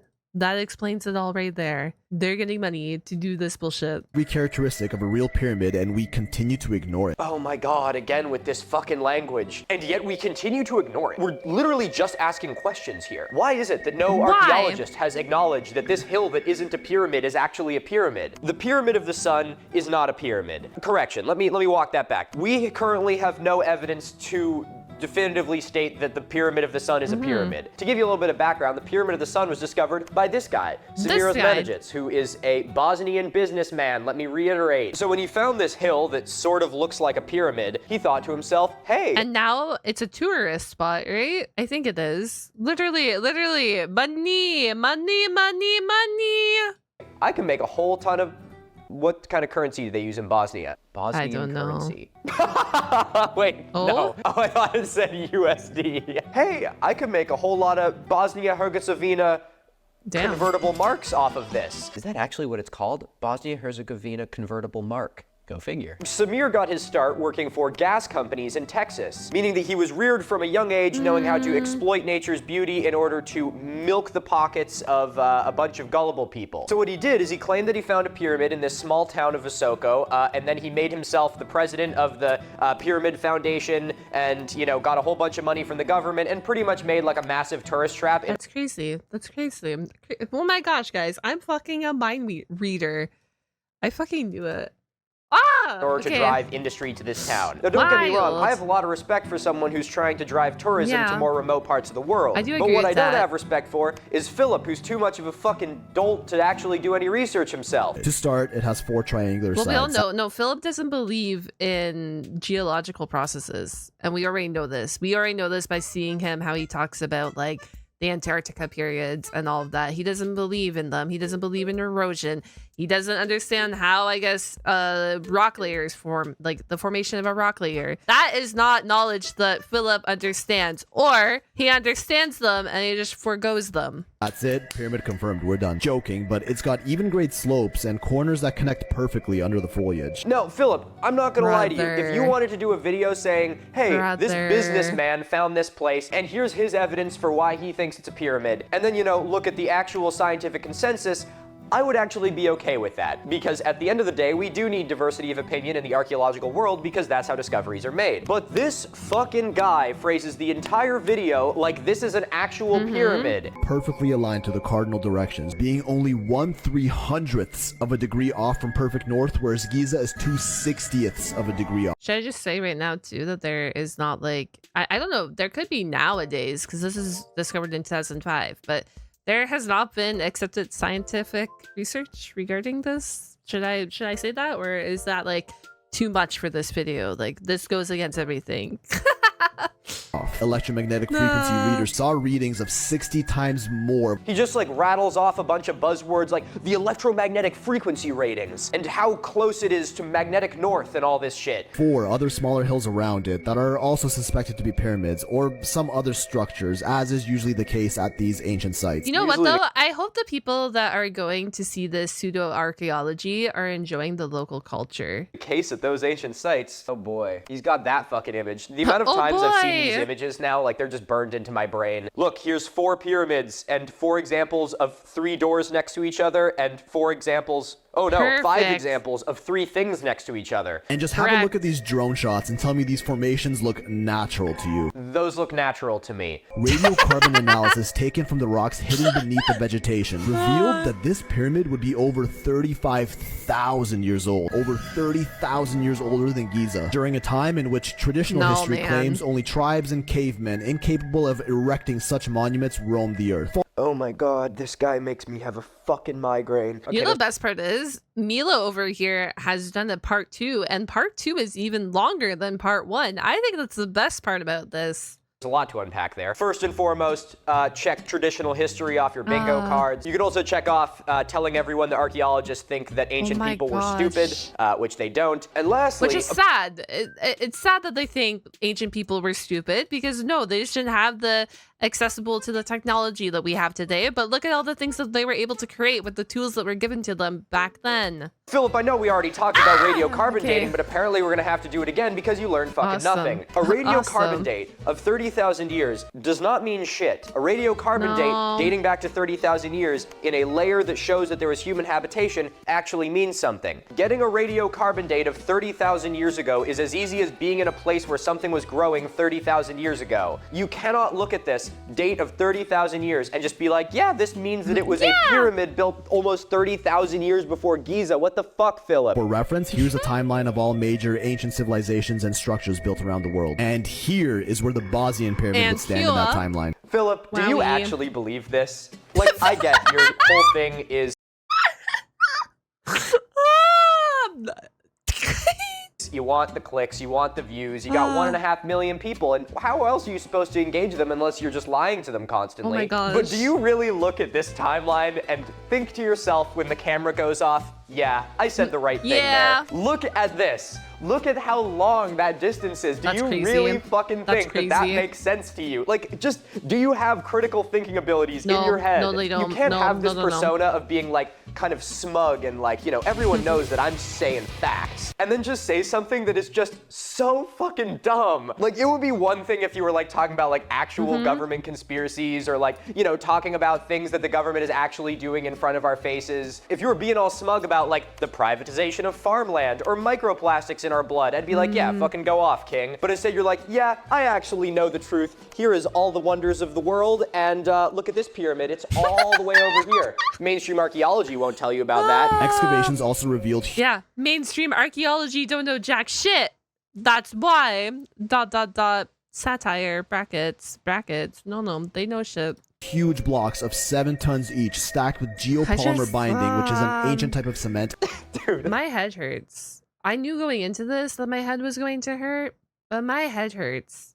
This guy This guy. A geopolymer binding. Philip, you're just looking at fucking sedimentary rocks. Like, oh my god, do you believe the words that come out of your own fucking mouth? Geopolymer binding, which is an ancient type of cement and perfect placement. This site wasn't in Ancient Apocalypse, but I'm gonna use this as another piece of evidence because this is the same shit that they said about the Bimini Road and that fucking thing. Well, because the thing is, a lot of the conspiracy theories, they rotate, they recycle. All the theories recycle, correct? And that's how they come up with all these theories. Philip sees multiple slabs of stone fit really well together and doesn't realize that it's sedimentary rock that has cracked. Of course they fit really well together. Where the fuck else would they be? Along with perfectly landscaped terraces and other obvious architectural design, but oh no, these are all natural. Yes, they are all natural. Philip, geologists have studied the Bosnian pyramid. And do you want to know what they found? The stone layers, the depositional layers in the Bosnian pyramid are the exact same as on every other mountain around them, meaning that they were all deposited from the same layers because it is a natural formation, no matter how much it looks like a pyramid. In early 2006, osmologists asked a team of geologists from the nearby University of Tuzla to analyze core samples at Visokika. They found that this pyramid was composed of the same matter as the other mountains in the area, alternating layers of conglomerate.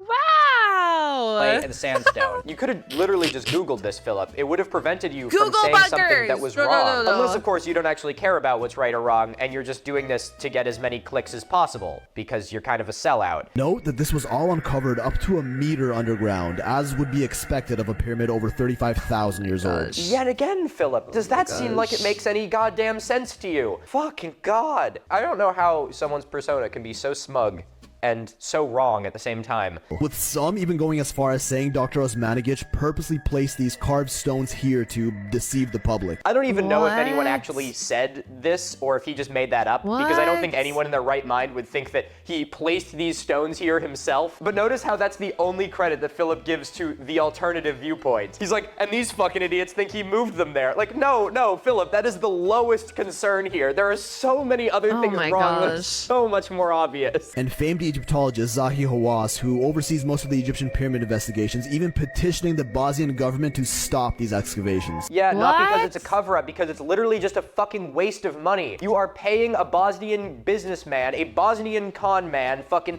hundreds of thousands of dollars to dig up a mountain. If you actually cared about history as much as you do, Philip, maybe you would care about actual archaeologists getting funding and resources so that they can learn more things. Or would you rather keep shelling out, thousands of dollars for the next fucking con man who said he's figured out the key to the world? Within hours of this international discovery, the story is swept under the rug and labeled a hoax. The story was not... Philip, Within hours, swept under the rug and labeled a hoax. Yeah, because that's what happened. You're so... I feel like I'm having a conversation with a toddler. Nobody listens to me. Nobody cares. Everyone keeps trying to hide it. They don't want you to know the truth. Philip, it isn't some big cover-up. It's just not an archaeological site. So since it's not an archaeological site, why would it even occupy the airspace in, archaeological communities? I'm not going to waste my breath. Well, I guess I am going to waste my breath talking about a fucking pyramid, but I have a reason. God damn it. I don't know why archaeologists would waste their breath talking about this fucking mountain when we have actual work to do. 50 archaeologists around the world remained optimistic and actually joined Osmanagic's work in Bosnia, with virtually every single one of them who actually saw it in person, confirming that nature could not have formed these hills. Actually, that's not true. I can find no evidence of these 50 archaeologists. I was like, did 50 of them actually join? No, they didn't. I don't doubt that he had 50 volunteers there who were working on it with him. I doubt they were archaeologists because every archaeologist who's looked at it has said it's a fucking mountain. Further studies revealing an entire underground tunnel system in the area, the longest subterranean complex of any pyramid in the world. Whoa! You know why? Because it's a fucking cave, Philip. It's a mountain made out of sedimentary rock. There's like layers of stone underneath that are all really loose, so when the water percolates down, it makes a fucking cave. Jesus Christ, we need to fund education in this country. You can't get me this fucking riled up looking like this, bro, okay? It's ridiculous.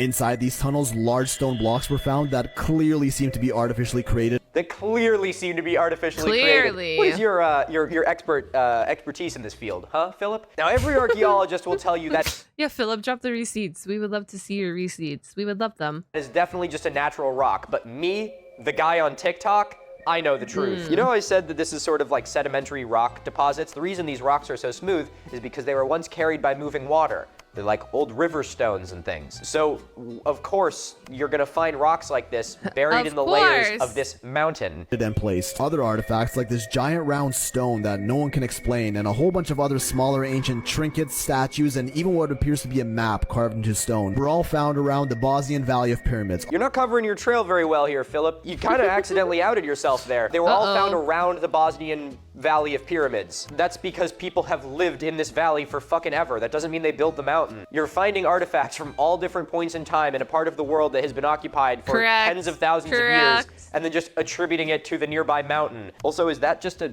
rock that looks like a face? It looks like a rock.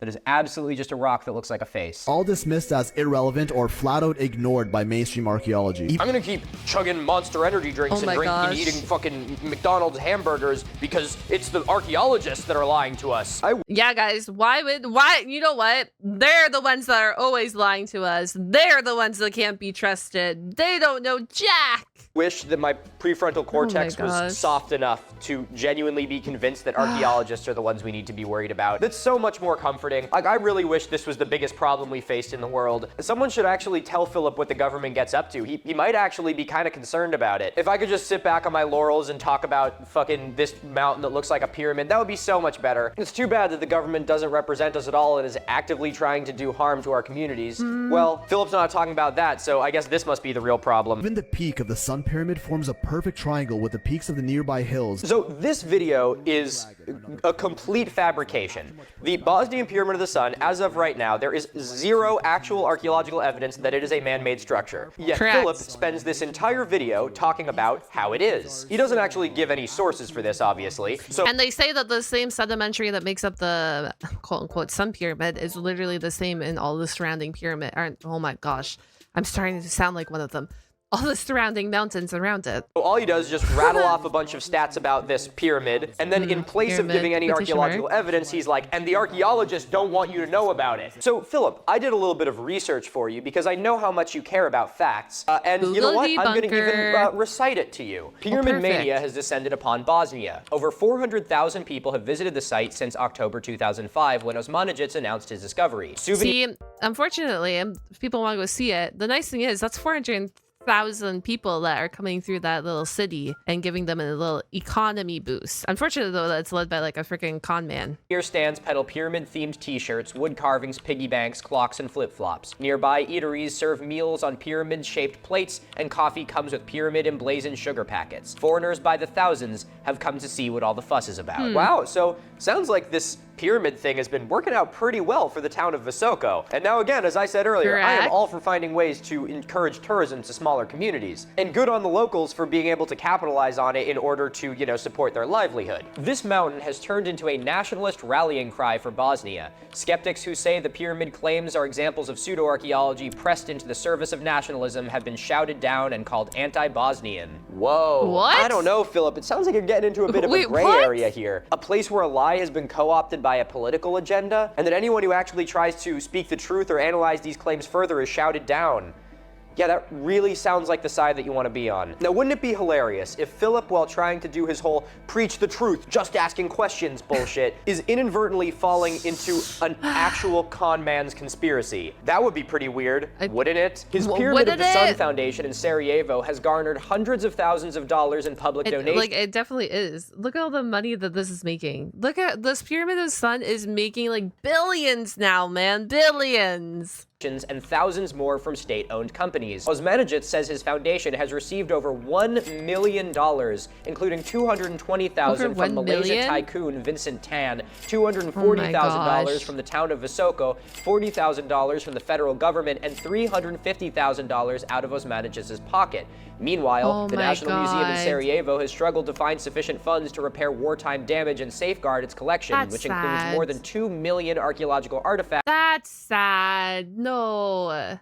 And hundreds of thousands of books. Uh-oh, a lot to unpack there, isn't there, Philip? Well, I don't know if this pyramid is real or not, but what I do know is that this Osmanagic guy has made a fucking fortune off of this thing. I also can't help but notice, I have no way to back this up, so, you know, this legally is just a speculation, but a large donation of $350,000 out of his own pocket is pretty interesting, because I happen to know that if you donate a large amount of money, it becomes a tax exemption. Now, it seems that Osmanagis did pretty well working in the... So he just donates it to himself in the form of this charity or research. oil industry in Texas in his early years. So I'm not surprised that he has a little dragon pile to sit on. But it seems like not only is this ploy very effective at getting a lot of money from external sources, but is also a really good place for him to perhaps launder some of his own. Again, for legal reasons, I am literally just thinking out loud here. I have no evidence for any of this, so don't take this at face value. I'm just thinking out loud, looking at these numbers, and Philip, I'm just asking questions. Philip, you know how you were just giving shit to that Egyptologist for saying that they shouldn't be excavating at this pyramid? You could have told that whole story. Remember how I just said that the museum in Sarajevo is struggling to repair wartime damages? Which is sad. Fucking bullshit. This stupid mountain is sucking up all the air in the room, and actual archaeology isn't able to be done. It's turned into a nationalist rallying cry when the actual national pride that exists in the museum has been destroyed by a war and does not have the funding to be repaired. If you actually gave a single fuck about history, you would be talking about these things instead of just saying whatever will get you the most views. Philip, this is a bit of a smoking gun here, because all this money stuff is pretty shady, and you're kind of endorsing it. But wouldn't it be even worse if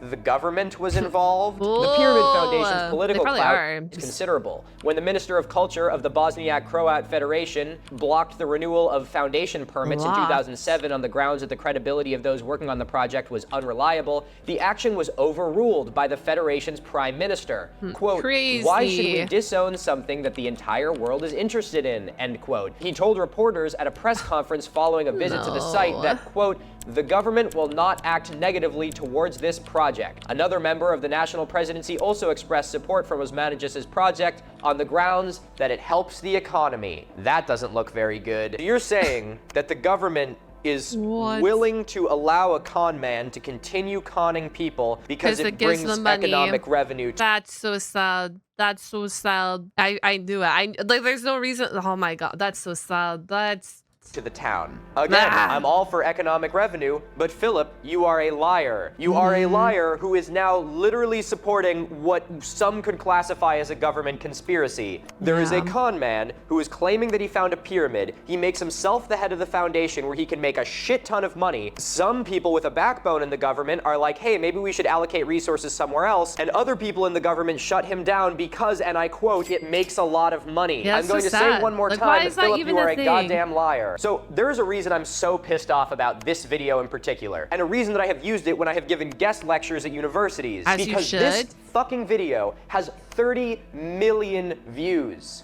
30 million views. Philip, I don't know if you have a spine, but if you do, I'm going to appeal to it now. You know what? I'm even going to take off my foreskin so that you can take me a little bit more seriously. Philip, you have an audience of 1.5 million people. You have a responsibility to use that power wisely. Because of this video, there are 30 million people who may now believe in a lie that you told them, a lie that you had the chance to research and not spread. Now, I'm going to kind of take the mask off for a second here and speak to you as a man to a man. I know you don't believe this shit. We're gonna get into your very early videos later in this, but later? What do you mean later? Holy in the part 2, man. Holy moly. Seen pretty much every video on your channel, and I know that you're interested in science. I know that you're interested in history, and I also know that this is the shit that gets you the most views. The proof is in the pudding. You saying this bullshit got you 30 million views. But I also have to say that, Philip, this is fucking shameful. You are not only actively doing damage to the communities that provide all of the information that you genuinely care about, but you are elevating a fucking con man's grift. If you do have a spine, you will agree with me when I say that there is no amount of views that can justify lying to 30 million people. For the foreseeable future, this one video is the holotype specimen for pseudo-archaeology bullshit, because you, Philip, have summed it up in this one video. You don't seem to give a fuck about what's right or what's truthful, just what's gonna get you the most views. You missed the opportunity to talk Use equal money, money talks. talk about a lost in historical artifacts after a nation is ripped apart by war, and you have actively taught people to not only distrust but to vilify those who provide the information that you are interested in. If you're actually watching this and you feel fucking pissed off right now, you should, because you should be fucking ashamed. I am going to get into giving you some advice on how I think you should turn your channel around, but purely because this is something that I have actually used in presentations. I wonder if he does take this advice to turn his channel around. That would be cool. I wonder. I have to say, you should be fucking ashamed. Okay, well, that was fucking intense. That's all I have for the Bosnian Pyramid right now. I did add the Bosnian Pyramid to the Wheel of Pain for Awful Archaeology, so I will talk about it more extensively at some point. I also want to make a little prediction right now. If, for some fucking reason, Ancient Apocalypse gets a second season, the Bosnian Pyramid is going to be in it. And if it is, I will fly to Bosnia myself and debunk it on site. Okay, now let's talk about...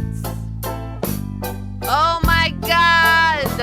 Thank you guys so much for watching here on YouTube. If you made it all the way to the end of this video, comment down a sun emoji for the sun pyramid. Wink, wink, nudge, nudge. I do appreciate you guys being here. We will watch part 2. Part 2 will be up sometime soon when this one gets posted. I will catch you guys all on the flip side. Have a wonderful day. I hope you enjoyed my reaction. I had a blast watching this with you guys, so I hope you enjoyed it. Take care, and I will catch you guys all on the flip side. Goodbye.